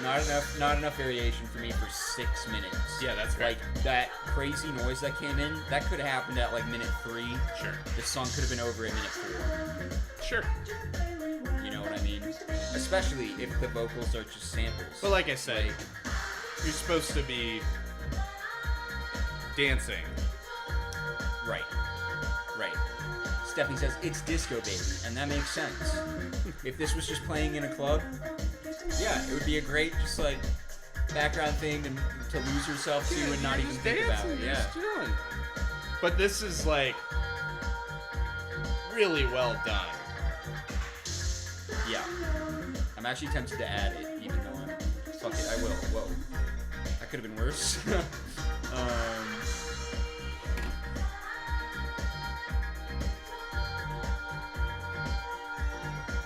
Did you add it? I did. Yeah. I did add it. I'm making an effort to add more, be more open-minded about what I put in my library. Before I had like a really high standard. Yeah, you were for like, what this I is would. not ad worthy. No, I'd be like, that's good, but not add. But on the other hand, I might go back and like remove things because Maybe you won't. the reason I had such a high standard. Is this what you want to hear next? What do you want to hear next? Go back. Oh crap! Back.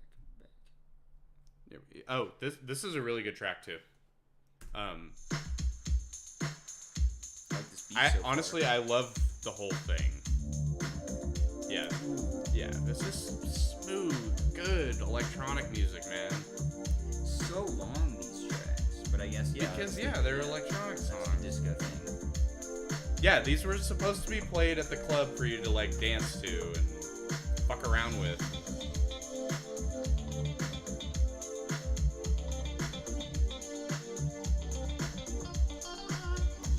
It's disco, yeah, totally.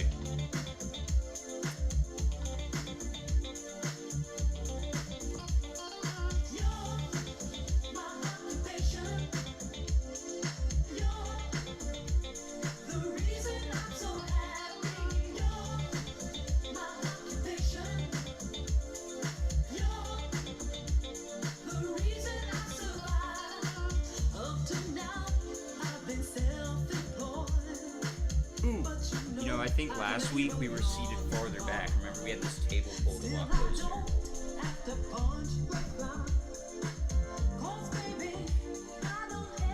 I'm as far back as I can go.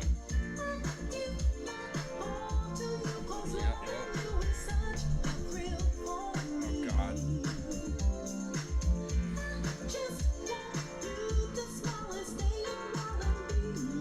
Bassline's lovely. ACL's Piano. lineup last year, and you said I need some new music. This is what you got for me. I think that's one. I think that's for you, Trey. ACLs? Atlanta City Limits, Austin City Limits, right? Music Festival, ACL. Isn't it Austin? Or I don't know. yeah, I think it's Austin City Limits or something like that. But that's a music festival. I mean, yeah, that is what she was talking about. Well, Yeah, Austin. to be fair,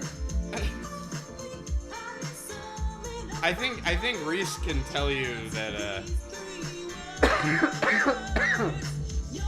Did you go to that this year, Stephanie? my music taste is extremely varied. Dude, this lineup is actually so sick. This was like 2 weeks ago, or a week ago.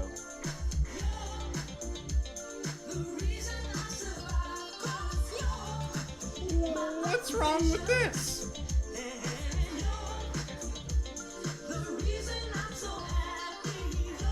I can hear you. Wait, not a fan, Stephanie? This ain't your shtick? Yeah, leaks aren't showing up for some reason. Trey, you're putting the people to sleep, bro. I'm in an elevator? Aw, oh, come on. Especially for 6 minutes of that. I gotta say, see, that's the thing. Like, I think it sounds nice, but it just is that. For, Alright, fine. Play number 1. There we go. And then we'll get off. Nobody fucking likes it. This guy makes good shit. This is interesting. This is 7 minutes, bro. We're not listening to this whole thing. Fine. But this is the song that I was looking for. This was the song that was in the montage for Oh, this is Real Genius.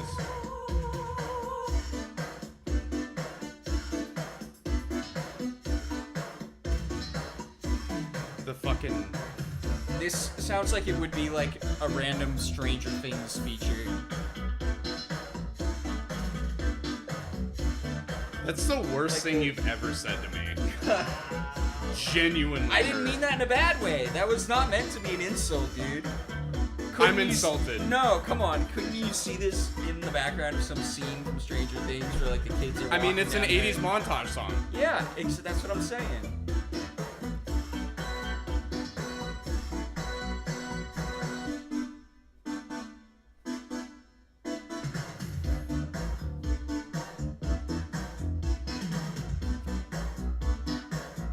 And he actually sings on this song.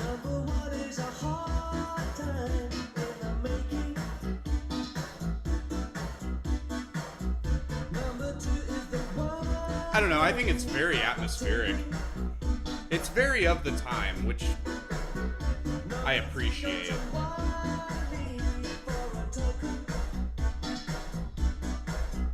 Look, now they're just sharing music. They're just ignoring you, Trey.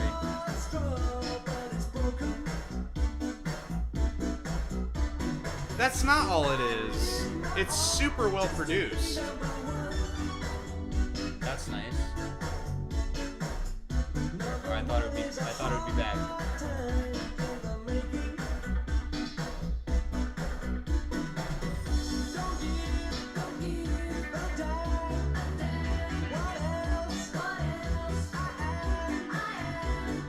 The backing vocals.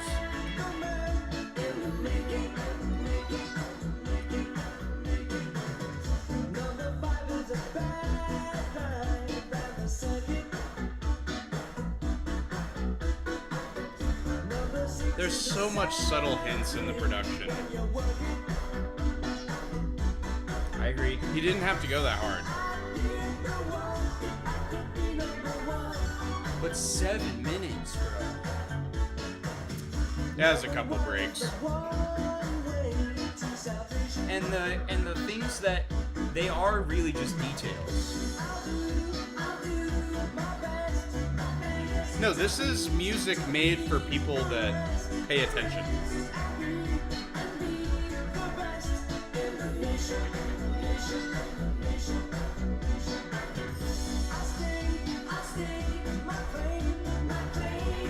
And it's poppy. Kind of. Yeah. It's accessible. Apparently not. This is nice. But again, we had to wait 3 minutes for this. And it lasted 5 seconds.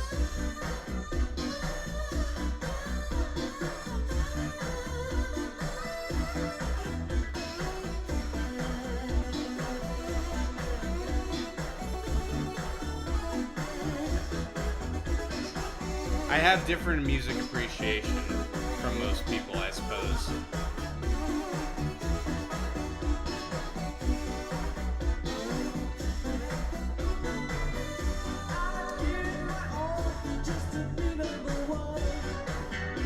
Yeah, right? Apparently not. Apparently not. I haven't even gotten into the shit yet. I thought this was gonna be a winner. Oh, so it's gonna go downhill from Oh here? yeah, I'm gonna fuck everybody up. You mean with The Cure, or you mean with more Chaz Jankel? No, I have The Cure and then Chat Pile. Okay. Is this the end of Chaz Jankel for you? Yeah, Okay. nobody likes it.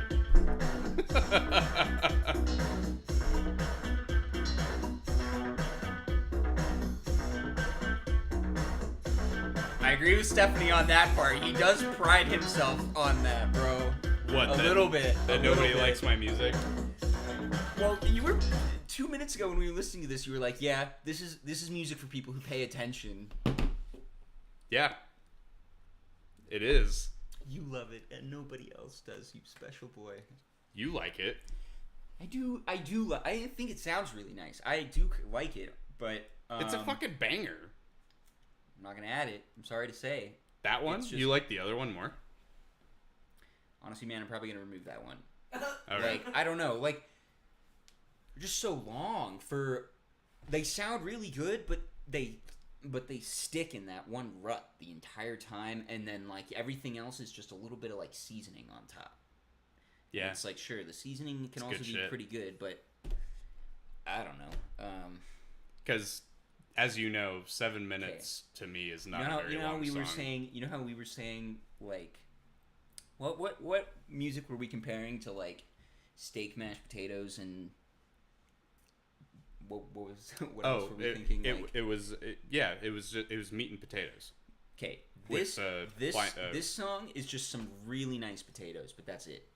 Literally just a plate of like some nice baked potatoes, but it's literally just baked potatoes. Okay? Sure. And like it might have some really good like seasoning on top, but it's still just baked potatoes, and that's your whole goddamn meal. That's this song for me. That's fair. Okay, all right. I don't. You there's disagree, some really right? good. You disagree, I don't though, think right? they do. It might be like a couple bites is like a steak free. Sure. There's like some All bacon, right. some there's some bacon bits on top. Yeah. That's what I'm saying. Okay, there's like some good. I mean, that sounds fucking good to me. I don't know about you. Right, maybe a little gravy, but not why you showed up. No. You need the 3-course meal, or you know what I'm saying? I don't know. All right. Okay, so my turn now. Yeah. Okay, I'm about to massively switch it up. I don't know if people are fans. I'm going like some pretty serious EDM here. Oh hell yeah. Pasa. If anyone's heard of Pasa before, probably not. They've actually got 4.5 million monthly listeners, and you know what? I'm not afraid to say I really don't know anything about them other than. I don't know. You know the what? fuck you're talking about. I believe they're from the UK. That's about it. All right. That's pretty much all I know. All right, I don't really dive into the whole. Who cares what their name is and where they're from? Okay, this is what I'm getting from them. Okay. I'm just gonna get right I'm into here. it. Mind open. Okay. Let's start with this. Let's start with this one. This song's called Roleplay. In a way, these songs also don't have like a ton of variation because they are like pretty hard. Well, I don't have an EDM issue dance with tracks. Yeah. I usually have an issue with that. For some reason, like these work for me. I can see myself in the warehouse at Portola.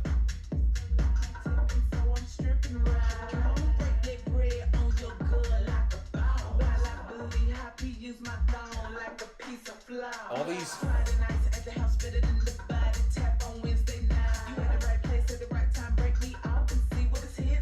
Very constant beat. But I play this in the car now.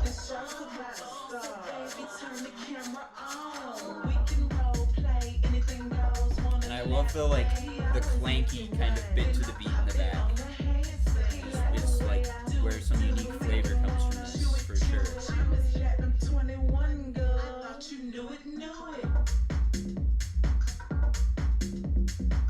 It's simple. It really is. It's more simple than Fisher. I was gonna say this sounds like a Fisher song. It's more simple than Fisher.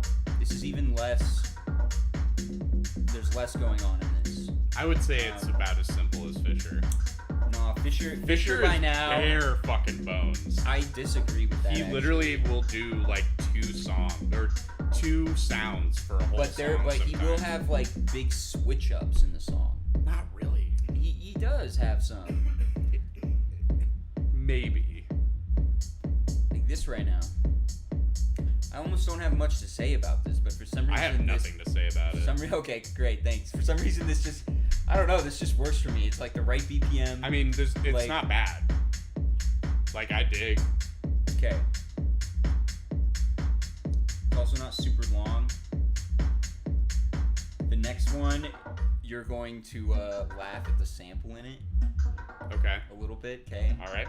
As it backs way out. Here, we'll just skip to that now because we've heard this whole thing already. Sounds pretty similar. What is this? This one's called The Groovy Cat. Pawsa is Pawsa, by the way.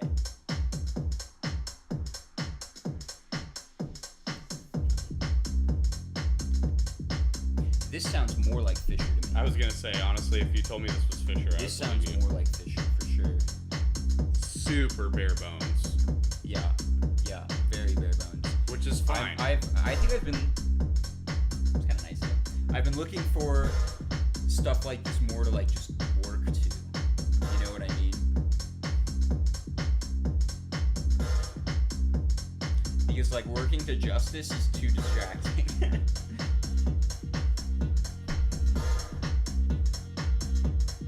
Is that a saxophone? Yep. No, you're gonna roll your eyes really hard in a minute here. I know you are.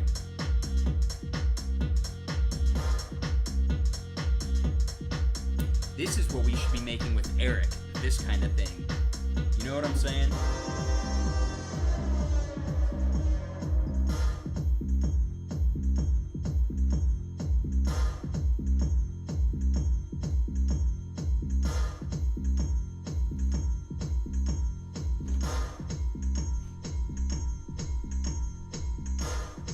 Okay.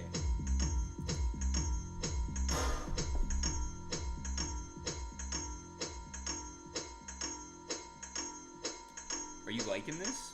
Yes. Okay, you're gonna roll your eyes though, okay? Way more than the last one. Oh. Pink Panther. Yeah.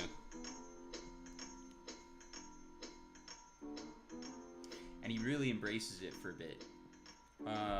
Yeah, he's just kind of letting it play. Yeah. I'm interested in what he's gonna do with it. Yeah, he really just takes over the song for a moment.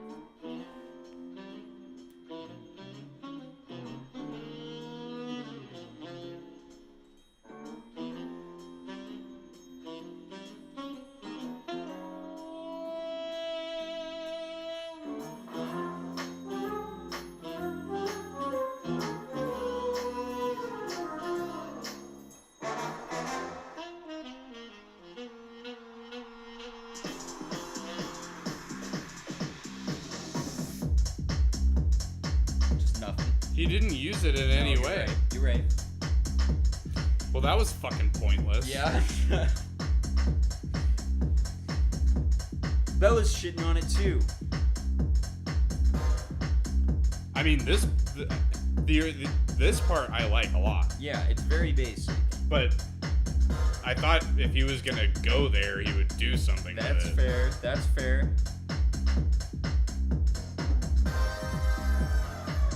There it is. Okay. Comes back a little bit. Yeah, it's a super simple track. I understand if people think it's boring. I don't think it's boring. I just think he didn't utilize the concept. It is background music for me, you know?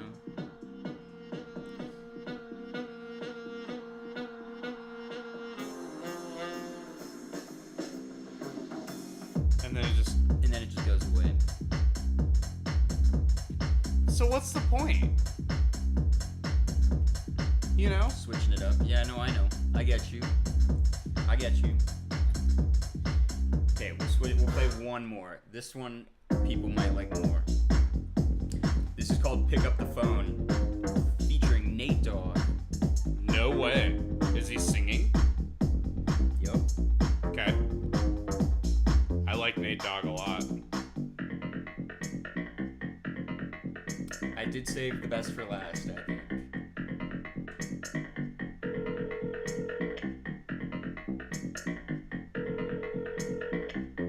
Oh, is that pickup? Lady, pick it up and speak call. There he is. Let me show 'em all about the West. Homie, give it up if you ballin'. Homie, give it up for your set. Hey, little mama with that tight dress on, I got a small proposition for you. You look kinda sexy, got it going on. Here's what I want you to do. Here's what I want you to do. Come a little closer, let me see that thong. Let me slide No? this number to you. For Nate Dogg, this is not outside the norm, I feel like. My Chuck Taylor smoking blunts with my crew. Gangsta walk. Hey, hey. That's something.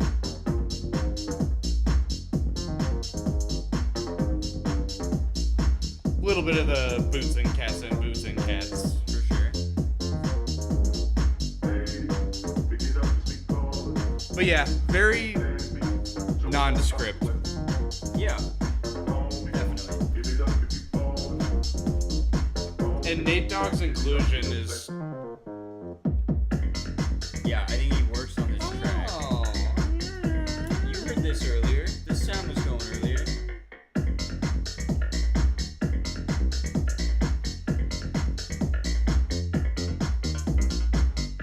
Still pretty eh.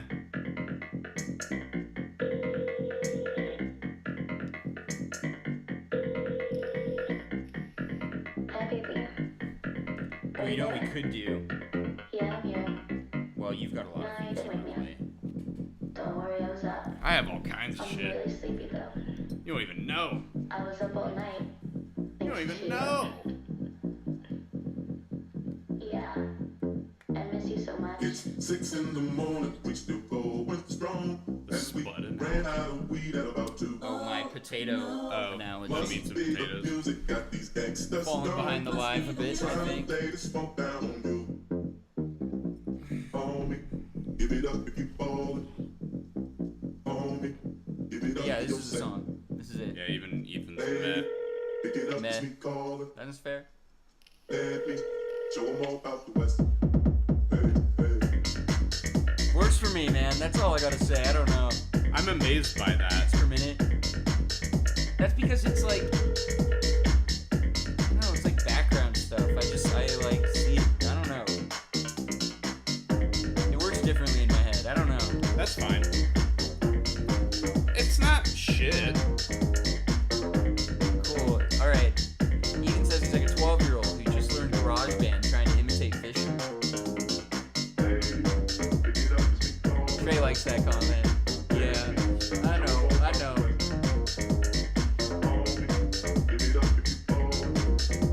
Do you disagree? But I also couldn't.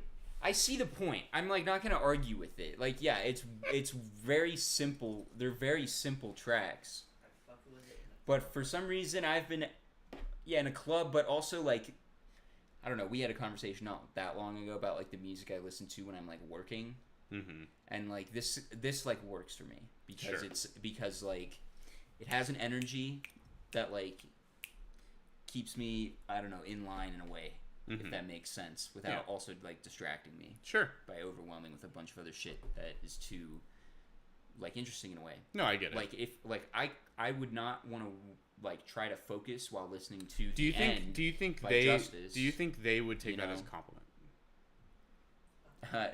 No, I mean, I don't think they would take it as an insult necessarily either, but they probably imagine it more like they do, which is in a club, right? It's meant for dance music. Yeah, This is yeah. festival music. Yeah. It's EDM festival music.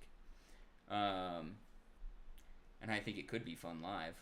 It probably Would would you be. see something like that live? Yeah, why not? If Paso was at Portola next year, would you be down? I mean, if it didn't conflict with Depends something on more the- interesting. Yeah. But besides that, you know Then what I mean? yes. Sure, yeah.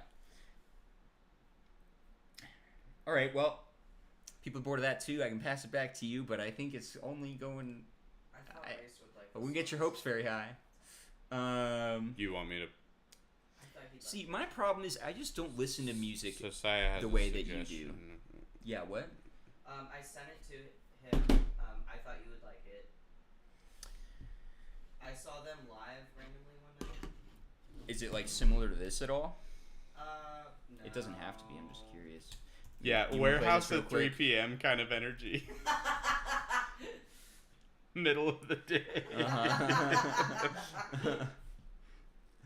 Oh, got it. Well, see, you're about to. Yeah, how do I listen to music? That's what I was about to get into. My issue, I don't know. I don't listen to like.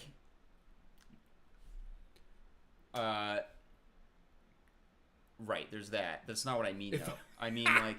Okay, all right. I mean, like, okay, Stephanie, here's my problem. Fine, we'll take a moment for me to address this. My personal, like, biggest struggle with hosting this fucking show is that if you go through my library, there's no cohesion to it at all. I have, like, one song I got from one album from one artist, and that's it. And then I got one other, like, the very next song will be something wildly different.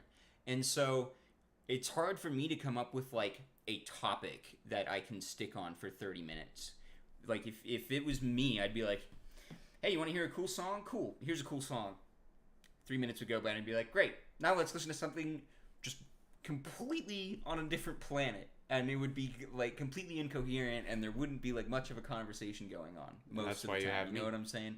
I know I've got you for that, but I'm trying to provide something. And Pasa, as much as everyone may dislike him and think he's boring and shitty, actually was kind of an exception to that for me, where Sure. I added multiple songs of his. And But I would like a little bit more clarification on that question.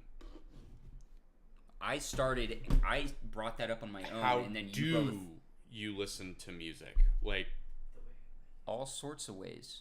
I listen to it in the car. I listen to it at my computer when I'm working. I have earbuds in, walking around. I listen. well, yes, like, the music is the entertainment, not the enhancement. No, like, I rarely listen to music on drugs. Rarely. unless you count alcohol. Right, but I wouldn't. That's a whole other story. Like, I mean, we're all friends here. But Right, we're talking some more energetic I'm stuff. typically drunk, so, like, no, me listening to music enhanced by something else has nothing to do with how I enjoy the music. Yeah, that pasta stuff I was just playing, I've never... No, I'm sober when I'm listening to that. Like, when I listen to music, and there's a shit ton of caveats. Like, it depends on the genre. It also depends on my listening experience, because, you know, if it's on my headphones, it's just okay. If it's on my stereo system, let's fucking go. If it's on my car, also, let's go. And then, you know, I have my vinyl collection as well, and that's also a different listening experience. So that makes you want to choose It. over an audiobook. Okay. That's fair. Yeah, I mean, I guess at the end of the day, it depends, because I listen to everything. Literally everything, No, you only listen to something if it's at least 40 years old, Trey. apparently. But I listen to literally everything. So I guess to answer that question, like, what do you want? Like, what do you want to feel? You know? What's your sound? What's your era, even? So do you like get home from work and you're in a certain mood and you go and choose an album that fits that mood?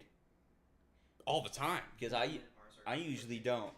Not All the time. Not even close. Not. Oh my I pretty God. much- no, dude. And at work especially, it's like, oh, what feeling do I want to feel? And then I know the album and I play the whole album Yeah, I don't do that. at work. No, I get in the car. And everybody else has to deal with it. No, I'm super weird. I don't listen to albums very much. I also pretty much don't even have playlists. I literally just like open up my phone, find a song that like calls out to me at the moment, and then I hit play. But that is in my entire library. My entire library is just like on shuffle. And I'll just skip to stuff. That's why I'm so exclusive about what I add. What's a DF playlist? I don't know.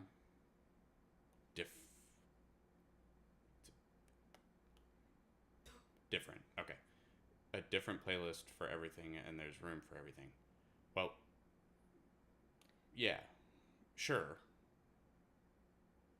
But, like I said, if you want to discover new music, like, I think we gotta play a song, bro. We gotta play a song. well, you have the song. I know, but I don't want to interrupt you. Okay, never mind. You're fine. I just interrupted Trey. Here we go. This is Zia's recommendation. It's called Baby When I Close My Eyes by Sweet Spirit.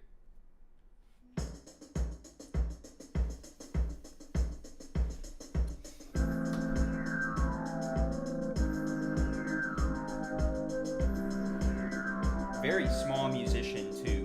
Sweet Spirit only has, gotcha, 11,000 monthly. When did you see them? 2018.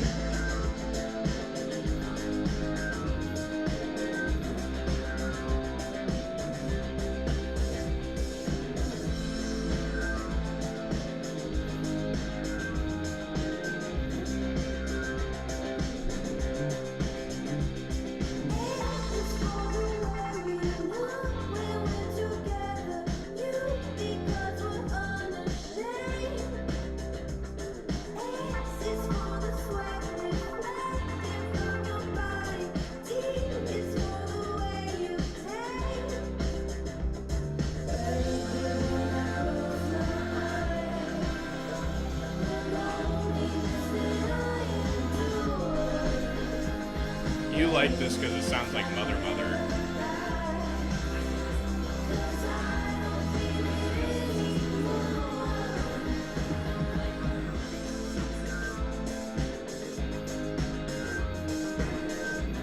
Mother Mother's better.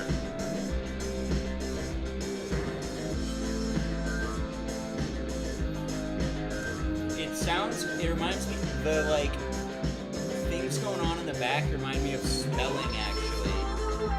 I can see that. Yeah, it even says witchy, right? I was thinking of that spelling song. Yo, sup, Alex? Yes, bingo, there he is. Yes, okay. So I guess Ethan, yeah. Yeah, Ethan and I thought the exact same thing there, dude. What's that witchy spelling song, Ethan? What's the name of that I song? mean, all of them are. No, but there's one in particular that's like... I honestly don't know. I got it.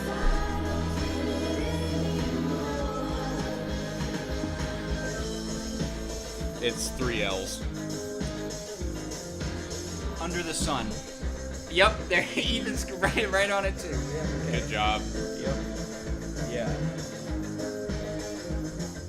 Fuck, I can talk about spelling all day. I like it. We I did a love spelling topic. Yeah, we did. Yeah. What's going on? Welcome to the show. Some strings in there too. It's nice.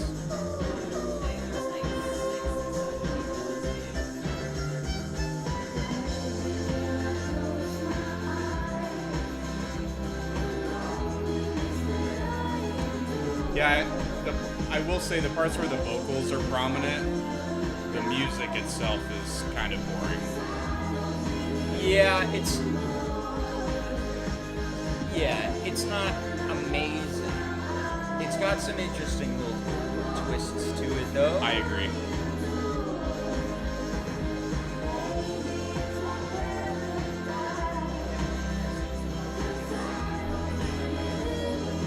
But, yeah. Like we were expecting. I like that sound.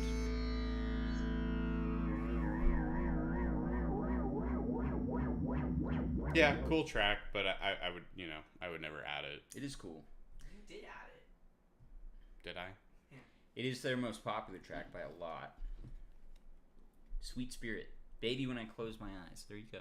Thank you. Alright, well back to you, Trey. Yeah, I want to listen to The Cure. Okay, we're doing it. Alright, everyone, prepare yourselves. Okay, but we have to leave time for Tyler. Okay. I mean, there's only one song. By The Cure? Oh, you mean by Tyler? Yeah. How many Cure songs are you trying to play here? There's only 2. Okay, this one? These two, both of these. Yeah. One of them 7 minutes. Great. Okay, here we go. That's the best one. Which one? You want to start with a fragile thing?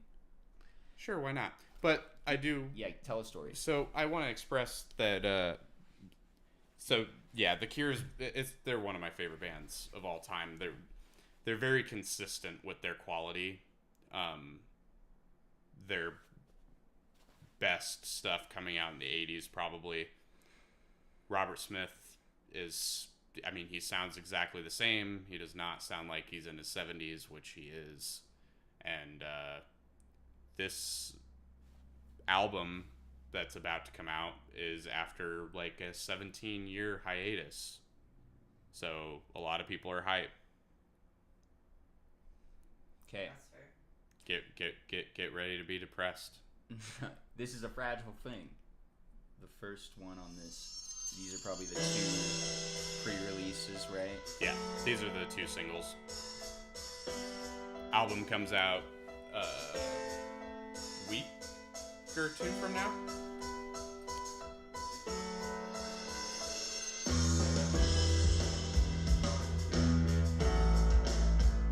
We did listen to this last week.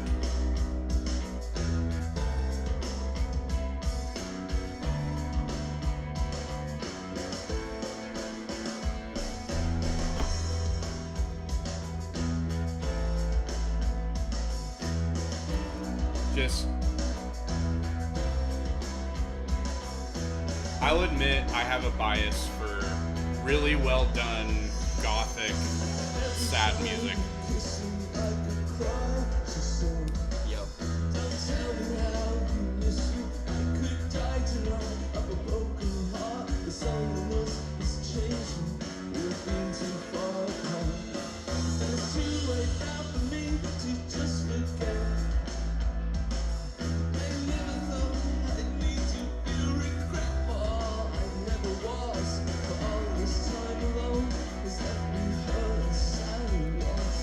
And they love to have the down-tuned guitarist and then the high-tuned guitarist, like Joy Division and New Order.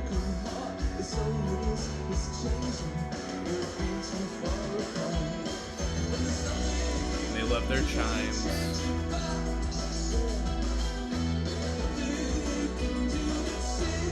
My issue is, like, the lyrics are way in the back, which you've admitted,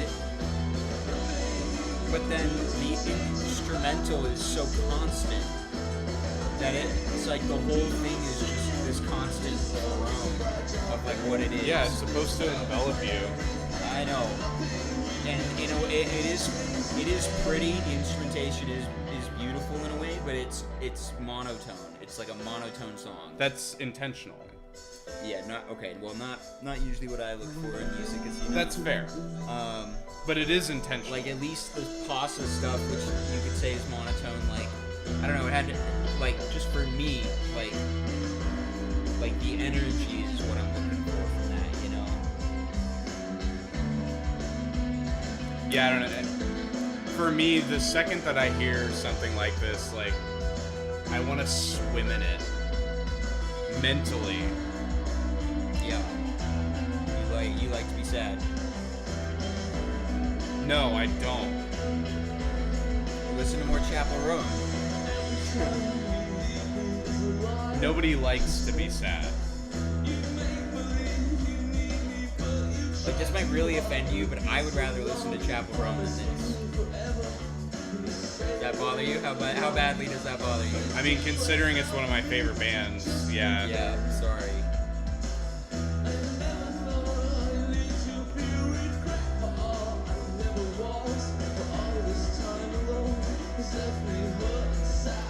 I mean, I'm no expert, Stephanie. I don't really know what I'm talking about. Yeah, we're not experts. But like, I'm just saying it. Production's also a very look. blank Everything we say, that's just our opinion, man. You know, you can love Chapel Roan. You can love this. You can hate my shit.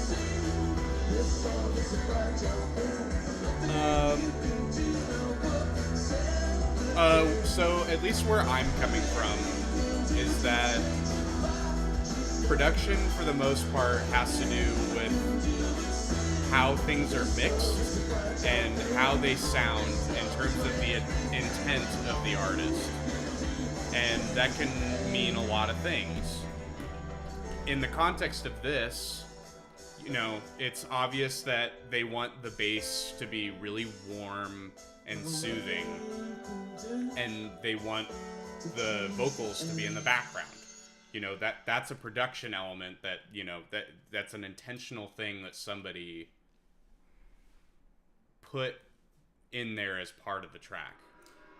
So by the way, this is the second one starting Yeah, alone. Which I'm obsessed with this song.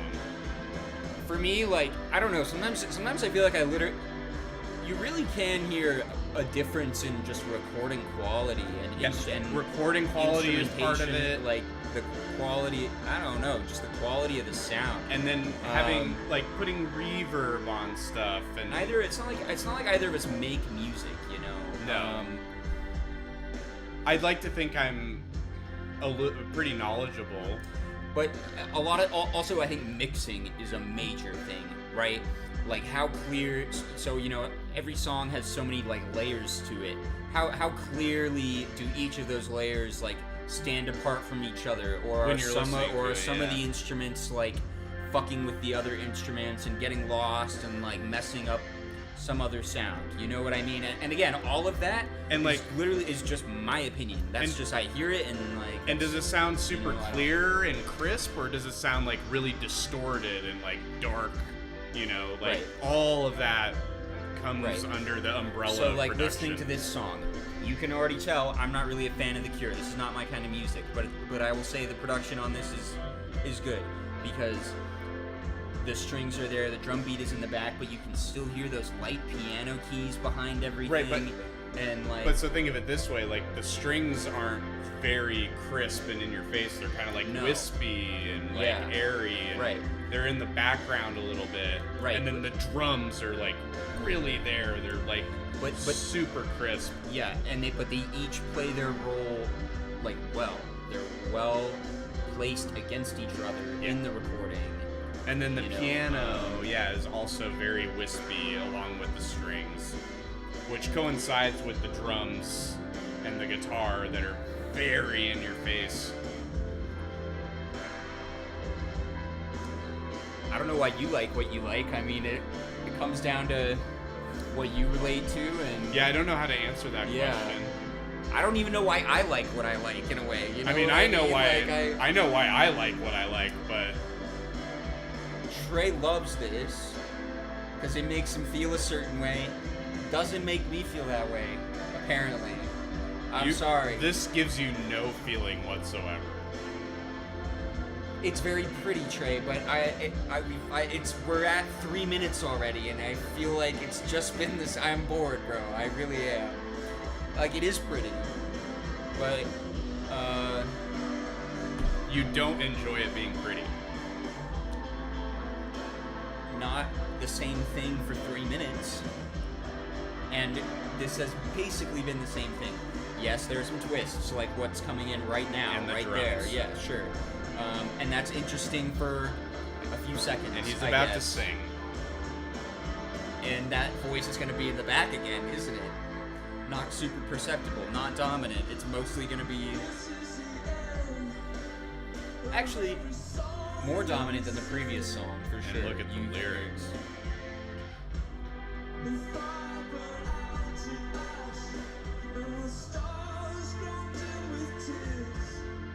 They're just sad, man.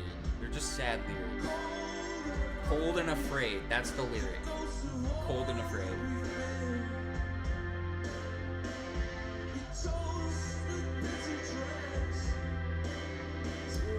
Trey, my problem with these lyrics is that none of these lines seem like they relate to each other. It literally is just like, okay, let's write a single line of a song that is depressing as we can imagine, and then let's do that 12 times and then just put them all next to each other, and that's what this is. Wow. I'm sorry. You're making it That seem was like rough. you've never been sad. I've been sad, dude. I love sad songs, but like there can be a cohesive thing going on. Yep. Right, but 20 degrees out, windows down, flying down the highway. I don't know, I might play some energetic. I might play some like, I don't know. Also, you saying what you said, I don't even think you read or listened to what he's saying. It changes now. That didn't go on forever. I think you're dismissing it.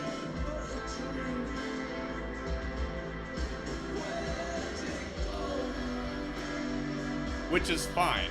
You can do that if you want. Not everybody needs to like The Cure. Huh? Yeah, everybody needs to dislike The Cure.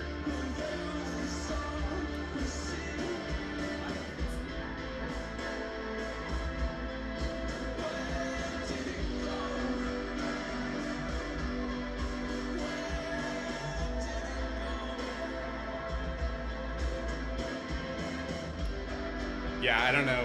Between, at least for me, it's The Cure and Radiohead, and you cannot get any sadder You can't get any more forlorn. Like, this is the bottom. This is what people play before they're gonna fucking shoot themselves in the fucking head. And I can appreciate that. Like, on a sonic level, on a lyrical level, everything about it. Like, this is true humanity put into an art form. Sadness. Humanity's got a lot of different forms. Yes, but this is a spectrum of humanity that a lot of people tend to ignore. It's part of part of humanity, definitely. I prefer the and they do it better the Pink Pony Club than most side people. of humanity. Yeah, which is fine. Oh, what the fuck? That's my favorite Cure song. Whoops. Yeah, whoops. Sorry, I don't mean to be so negative. I don't mean to be so harsh. It is very pretty. It is. They're But good. that's they're all good. you they're, get out of it? They're very good at what they do. It's just not. I feel like, is it just me or did our video turn orange? No, it's always been orange. No, come on, people. Did our video just turn orange like a minute ago? It did not look like that a minute ago. I feel like. Oh, wait, actually, you're right. I feel like we look like we're orange. Oh, Bella, yeah, okay. Yeah, it just turned orange. What the hell? Trumpy. Yeah, great. Yeah. Which one, Bella? Because I did have other stuff. This is unfortunate, man. I wish we knew what caused this. We have jaundice. Yeah, we've been drinking too much. Liver's failing.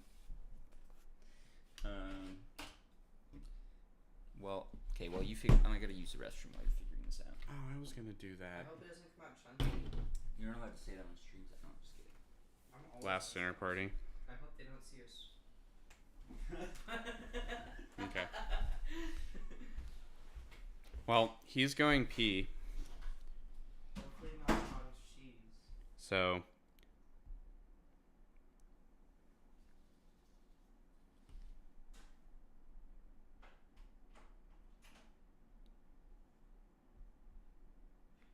oh fuck, I had an idea.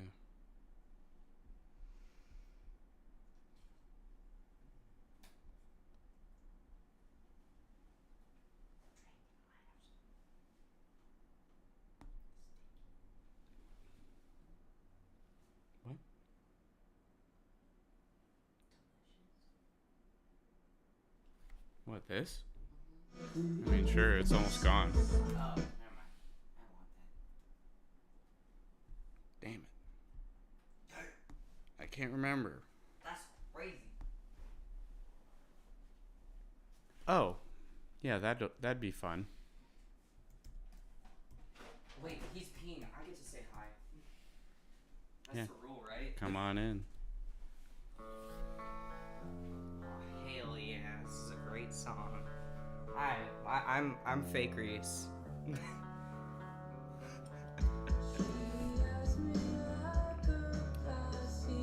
Yeah, no. So how long have you known this song? Because I really like this song. I mean, my whole life, but this is a cover. Okay, yeah, it is a cover. My bad. So, do you like her voice? Yeah. This is the new lead singer From Linkin Park. for Linkin Park. Okay, there's a difference between liking her voice and realizing that she's a piece of shit. Yes, she is a piece of shit. And but I think she's that a really good it's singer. a fucking terrible thing. She's badass. I'm sorry. Chester Bennington would throw her off a cliff. I know. So I don't think, fine, make your own music, but don't be a part of Linkin Park when it's like shitting on Chester Bennington's grave. To the Boiler Room Freddy? I don't know what that means. But you get what I'm saying. Yes. Don't be a part of Chester Bennington or like Linkin Park if you're gonna shit on Chester Bennington's grave. Separate art from artist, man. Well, don't be a part of Linkin Park. Linkin Park always sucked. But he'd be pissed. She's a really good singer.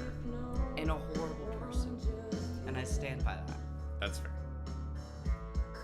You can have your spot back. I was fake Reese.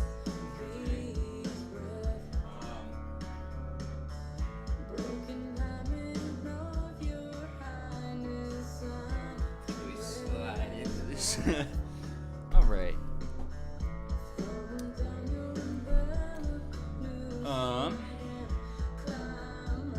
I don't know what the Boiler Room Freddy is. I'm very confused. Wait, the color fixed. Yeah, it did go back. Color got fixed. Saya fixed it. Did you? What'd you do? Oh, they just came on camera and that was it. Okay. That means you're naturally orange, so the camera like like refocus. You know what I'm saying? Yeah, I know the movie, but I don't know what Boiler Room Freddy is.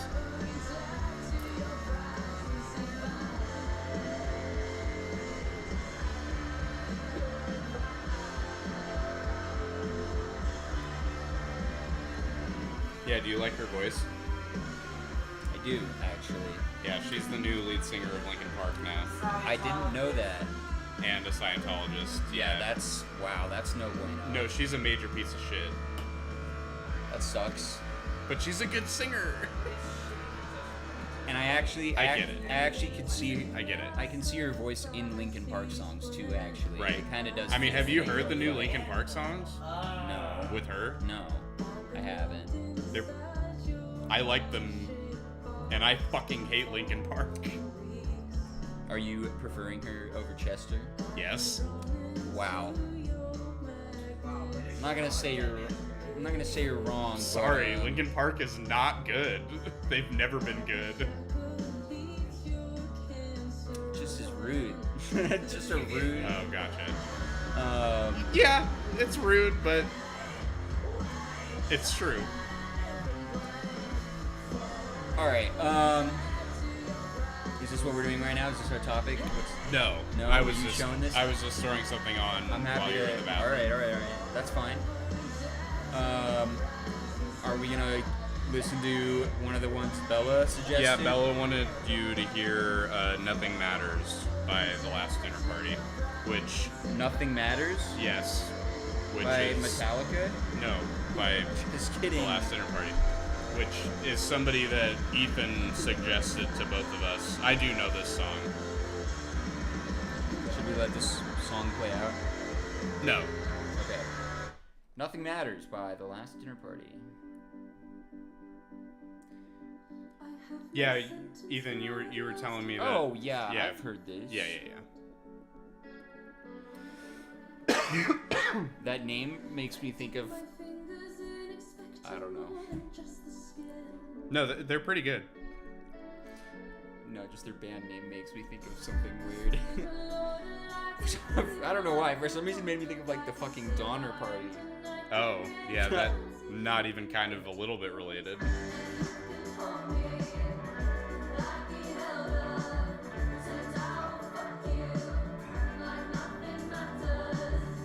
It's literally, yeah, it's literally the same.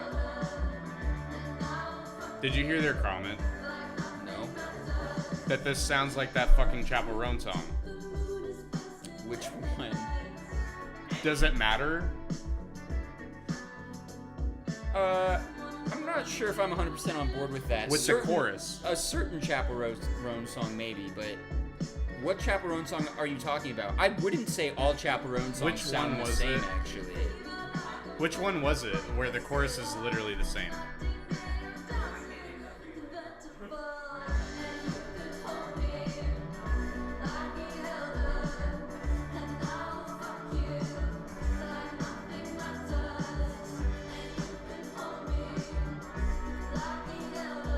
So are all 5 of these women like singing this? Don't ask me. What's the? All right, Ethan saw them. Are they? Is this the band? Do they each play an instrument? What are the? Who are the singers? Who am I looking at? Is what I'm wondering. Yeah, haven't we had this on the show before? That seems. No, I think she's confusing it with the Chapel Roan. Yeah. Maybe. Hold on, I'm gonna add this just because Ethan showed it. It is nice. I like it. Yeah, it's not bad.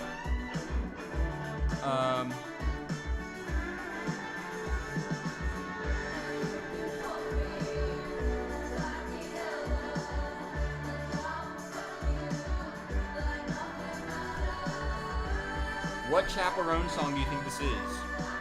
I can't remember.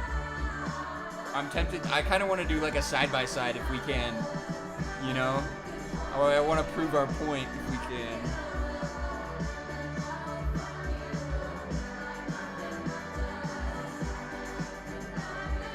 Wait, but Ethan, can you answer my question about the like women on the?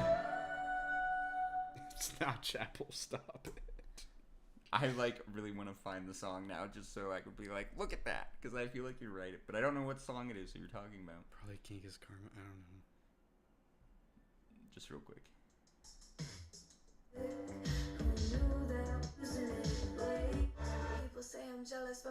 No, this is the one that sounds like Taylor Swift. Whatever. Ethan wanted to hear one more by Last Dinner Party. Sinner? Mm-hmm. Is that what he said? Yep. Yeah, Sinner. All right, here you go. I wish I knew you back when we were both small. I wish I knew you. Wow, they're just... Yeah, but Chapel isn't just Chapel. When touch was innocent, I wish I knew you before it felt like kissing. See, this, you know, this is what Fantana was doing with right there. I get it now out of 10, right? You could interpret that two ways. One being, I get it as in, okay, I get actually she's better than I initially gave her credit for.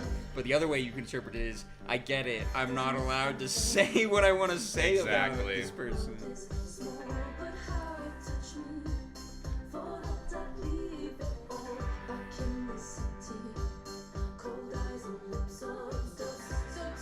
It is all fine, okay.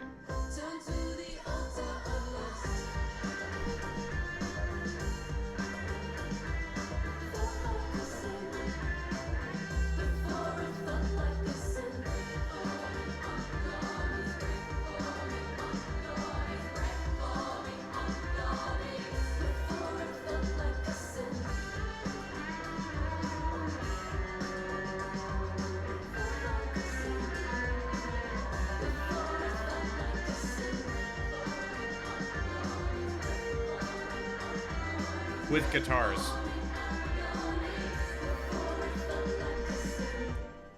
Stay through the night. I spend the mornings by your side. Time slips away before the hillside turns to grey.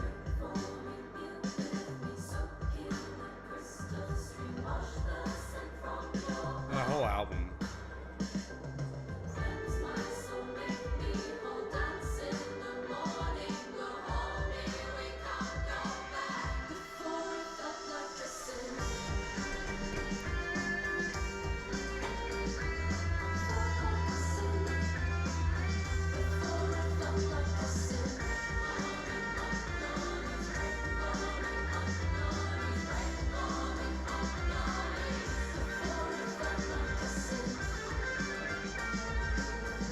I like that.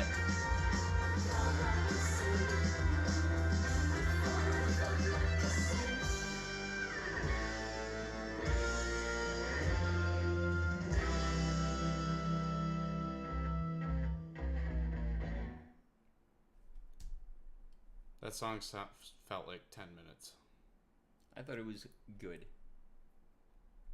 It was fine. It was good. It was nice. I like the first one better for sure. But yeah, the guitars really do. But there were only a few points where they really like did something that was like, ooh, you know. At the end. Yeah, mostly. Yeah. To be fair, I sort of was like talking to you for the first like little bit So I was then scrolling back up in the lyrics, trying to be like, wait, what's going on? I wanted to get the story together, but yeah, it was fine. It was good. It was nice. That's my reaction to that. I like the other one better, for sure. Yeah, I agree. Yeah, okay, well. 21 minutes of show. I have my final topic, but yeah. everybody's going to get mad. Gosh.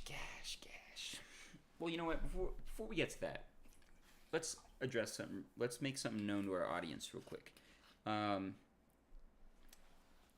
You see, we titled this Season 2, Episode 1, this show, right? And I think Trey and I agree that we're going to try and take a little bit of a different approach to our episodes going forward, being that rather than just him and I providing all of the content every episode, we're going to reach out to the people we know and care about more, and we're going to do that in different ways. Main way, and we just barely started this towards the end of our last series of videos, is we want to have more like guests on the show, friends coming in, and we want them to be you guys, and they can be people who know absolutely nothing about music, but you just share what you like. And unfortunately, Trey over here might find it shit, and I might find it boring, and you know, I don't know that we're going to necessarily hide that when we feel that way. I mean, but people come for our opinion. I don't think that's why they come. I think they come to be exposed to new music, and that's why I'm That can totally be the case fine as well. with people coming on and sharing stuff that you and I don't necessarily like. Mm-hmm. Right? And, like, the way people have been talking about some of the shit we're playing in this episode is, like, just fine, right? Totally reasonable. Mm-hmm. So, yeah, I also really liked in our last series of videos... Yep, that's exactly what I was going to say. That is exactly what I was going to say. More setting up polls of some kind that have like kind of an interesting question, right? Like we set up the kind of polls that, you know, when Stephanie said, oh, like 20 degrees going down the highway, like this is what I would play, right? We were sending out polls that were almost like asking that question. Yeah, they were like, very specific. Specific, but also like abstract. Sure. Right? Where it's like, no, I just like... I don't want to know what your favorite rock song is. I want to know like how your emotions connect to songs. You know what I'm saying? Yeah. And like approach things that way. So I think going forward, not the Google Docs again. Well, I mean, the Google Docs are guests in a way. It's a way for, you know, not everyone who watches our show lives in Bend, and I'd like to be able to get, you know, some of their input as well. But yeah, guests, for sure. Physical guests, I also want to prioritize that. I do want that to be the priority over the polls. I'm just saying that, in general, through, you know, whatever mechanisms Well, we so can, Kayla did have a bringing guest more people segment. But you're never going to be able to see it. Yeah, Kayla's went horribly because Tuvlo is apparently a... crazy, I don't even know, but Tuvlo off limits. Off fucking You know what? limits. I feel like we should end the stream by playing a couple of Tuvlo songs and just seeing if it kills it again. It will. And just like, well, if it dies during Tuvlo, that's that. I kind of want to experiment with that, but yeah, Kayla got canned. Yeah. Unfortunately, because we were having we had to restart the stream. We were having like a really 2 or 3 fun times time because for some reason Tuvlo's record label or whatever is like on a hairpin trigger. Yeah. And it was the only time in the entire time we've been streaming this show where our stream had been like literally shut down in the middle of the stream. Tons of our videos get delisted and whatever, you know, we don't really care about that, but playing Tuvlo literally stopped it mid sentence. They just canceled it. And that was the only time that it ever happened to us, but it happened multiple times, and it clearly was because of Tuvlo. And who would have thought? Why? I don't understand what makes her so special. But anyway, you want my mom? Okay. Yeah. My mom would love to do that. I promise you. And we would have Ethan on here if he didn't live in San Francisco. And they'll come visit. Ethan and Brandon are gonna come skiing a little bit this winter. Yeah. Right? Right. Fuckers. Right. Anyway. So, little message for you out there. We may even have someone on next week, but we have to talk about that. So, you want to get your last little... You got 15 minutes remaining? I want to talk about Chat Pile. Chat Pile. Oh no, I like Chat Pile, but So, $250,000 monthly, not bad. Oh, this is going to be metal, isn't it? Yeah. kinda. This looks like metal symbolism up here. Yes, they do use black metal font, but they're not black metal. They're nowhere near black metal. You know what? Do you know who I would compare them to, Reese? Who? They're very much, they're idols if they were harder. Okay. Okay? Yeah, that's kind of... Except That's kind of appealing. their frame of reference for what they want to talk about is very much, instead of through the lens of societal issues, which they do get into, but it's very much more specific within the lead singer's perspective, which is a guy that grew up in the Midwest. They're from Oklahoma. Okay. And he's had a very, very rough life. Got it. He's been heavily abused. He's dealt with, socioeconomic problems. It's a fancy way of saying being poor. Being poor, yeah. Yeah. And sexual abuse. And his lyrical content, similar to Chapel, I guess you could say, is very blatant, and it's not very poetic. It's very in your face, and a lot of his stuff is kind of spoken word, with just very, very heavy stuff going on in the background. Okay. So it's very emotional, and it's very heavy, not just musically, like topically. Okay. But these guys came on the scene like 2019-ish, and their debut album, God's Country, I enjoyed a shit ton. Loved it, actually. They have a very unique sound, very unique aesthetic, and they just dropped a new album about 2 weeks ago. Well, let's get into something. Pick a song to start with. I would start with God's Country and the song Why. Track 2. Here we go.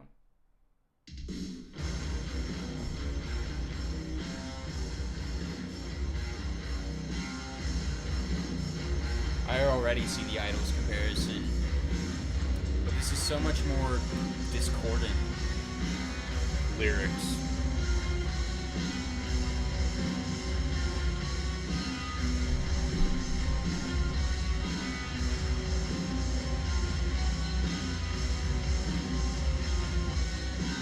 Yes, discordant is very much the case. They're not as cleanly produced. Why do people have to live outside? In the brutal heat, or when it's below freezing? There are people that are made to live outside. Why? Why do people have to live outside? When there are buildings all around us, with heat on and no one inside? Why? Why? This might be really bad, but I almost laughed for a second there. Just the why. So it wasn't even sung. It was like why. Yep, but why? It's like I don't know. Greed. But I feel like that's a question a lot of people ask. Why do people have to live outside? In tents, under bridges, living with nothing and horribly suffering? Why? Why do people have to live outside? We have the resources. We have the means.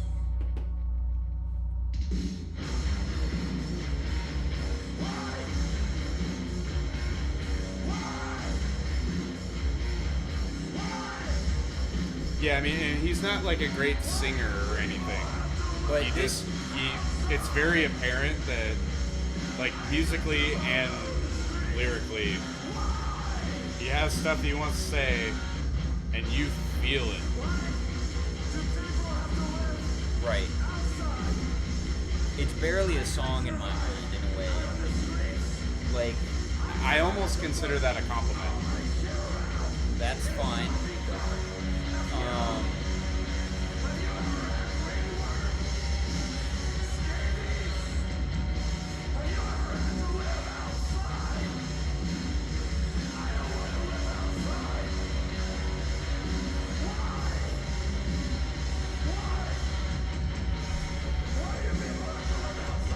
I wish there was some kind of melody to it, though.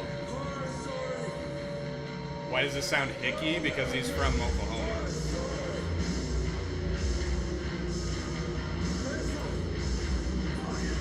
There's like no kind of melody to it at all. It's just pain. Yeah, it's just noise blast. Plus his spoken word.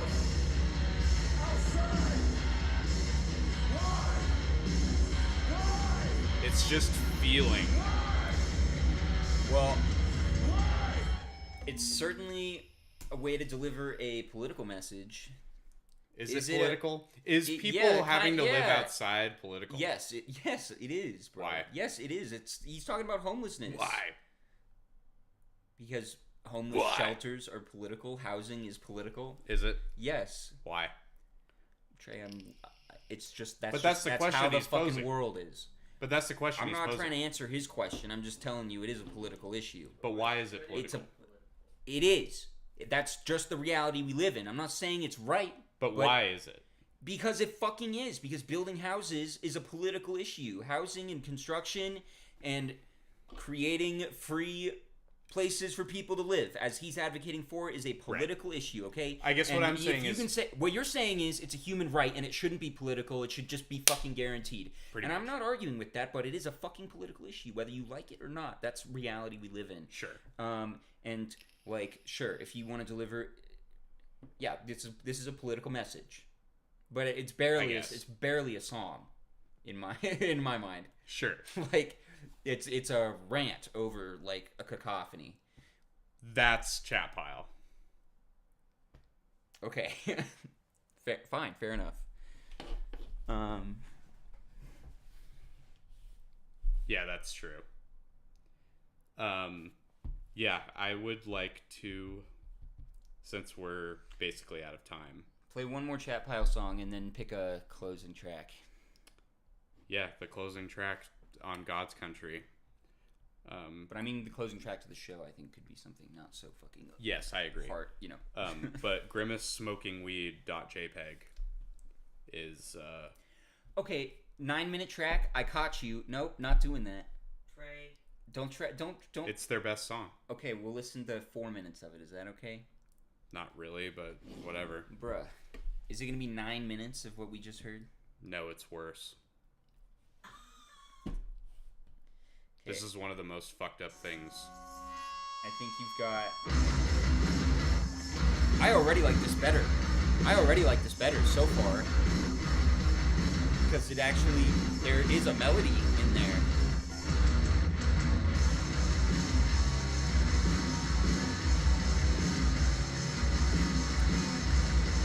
This song goes a little TMI.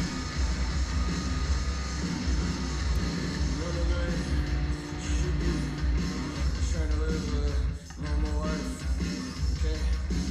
It was the image that brought me back, but listen, I don't want your presence. Purple man, smoking weed in my bedroom. Don't watch you. I don't need you.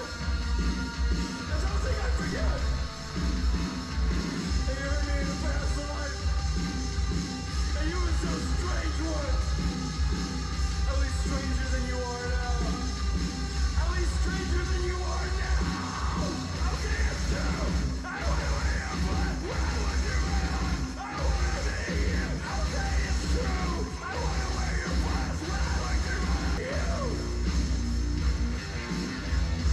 this. I dig this instrumentation.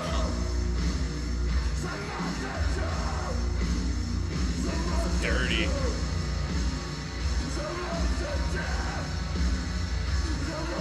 No, this is similar to like Daddy off the closing track to Korn's debut album, or Iowa, where you're literally listening to somebody have a fucking mental breakdown with instrumentation behind it. New spoon, stolen, gleaming light. I think back to the time, fondly, at one time. I felt sick. And I don't think a lot of people utilize music in this way. I felt good in no time. I felt good in no time. I fell asleep. Yeah. And you've forgotten pleasures. And there was no time. Daddy is so fucked. I like this a lot better than the first one we listened to.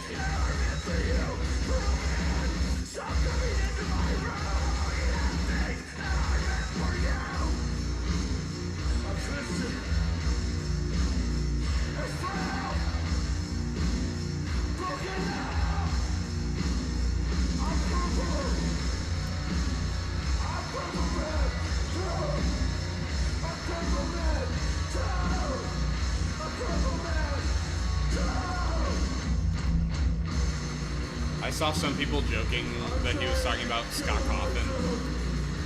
I know, you're the only person that would get what I'm saying. Joking about what? I'm not even gonna go down that rabbit hole. Okay.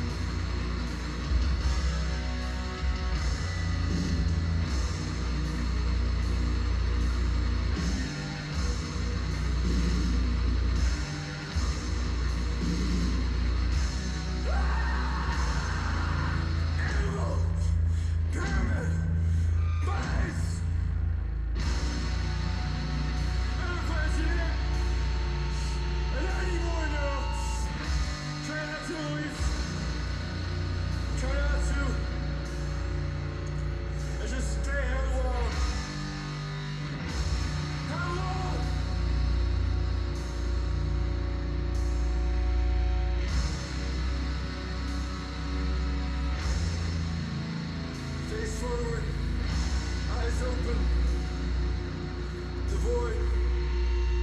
Alright? The void! I'm down, Kayla. Face, no, shut up! Demon, face, no, shut up! Face! Shut up! Okay. Shut up! I'm fine. Okay? I'm fine. No, seriously. Leave me alone! Leave me alone! You've been gone a long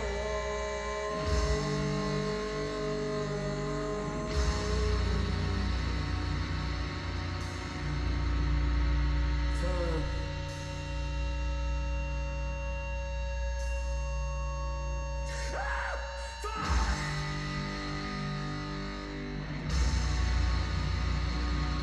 Leave me alone for a minute! Leave me alone for a minute! Stupid, no, shut up, stupid! Mikey, stupid, shut up, stupid, shut up!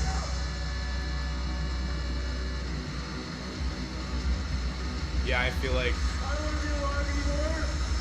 even if nobody wants to admit it, everyone's been in this position. Do you? I don't know about that. Do you?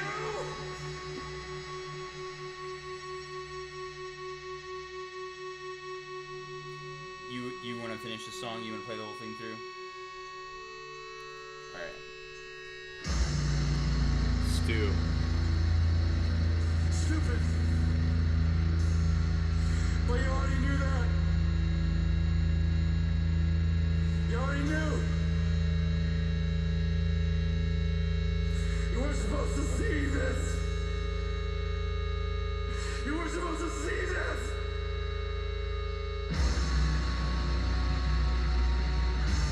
But here it is. Here it is. Here it is. Here it is. Here it is.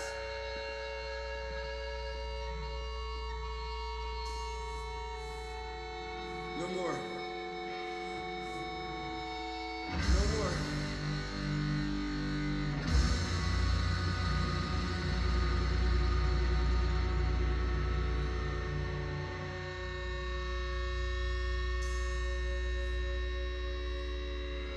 Finish! Finish!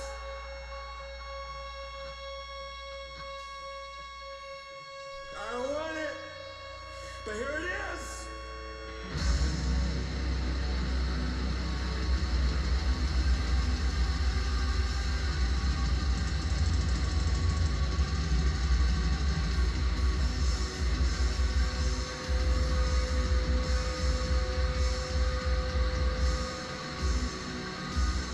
And then the mental breakdown, like musically.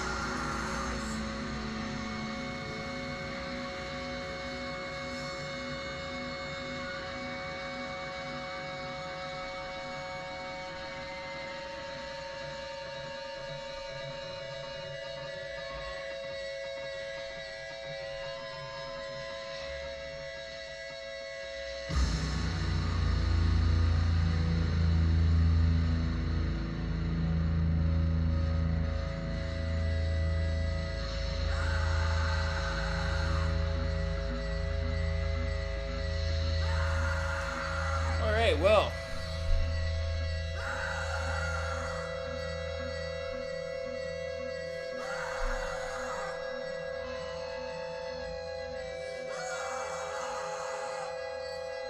See, I don't like to make people feel.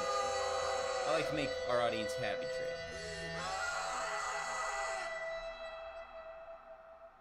Well, most of the music I listen to isn't. I know.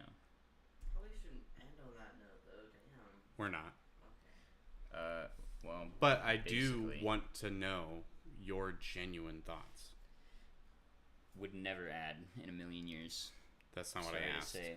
I liked it at first a lot better than that first song, and then it lost its coherence completely in the instrumentation. It didn't affect you in any way.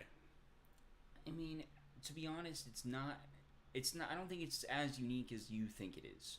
All right, like I've definitely heard songs about that kind of subject matter before. Right, but did it make know. you feel it? Not so much, to be honest. I was not drawn into that song. Okay. Not drawn into the flow of that song. I understand the appeal. I understand why you like it, but Yeah, I mean, not for me. most people don't make music that visceral.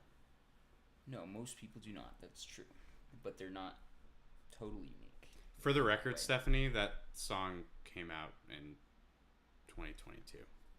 So, There you go. All right, well, let's play something random real quick.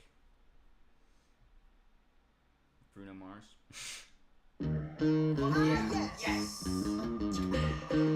Well, looky here, what do we have? Another pretty thing ready for me to grab. But little does she know that the other four tallies. Oh my god.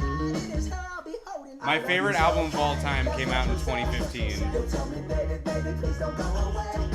But when I play, I never stay. Every girl that I meet, this is what I say. Well, Do you want to say the line, Bart? Or do you want me to say it? has been Trees on Air.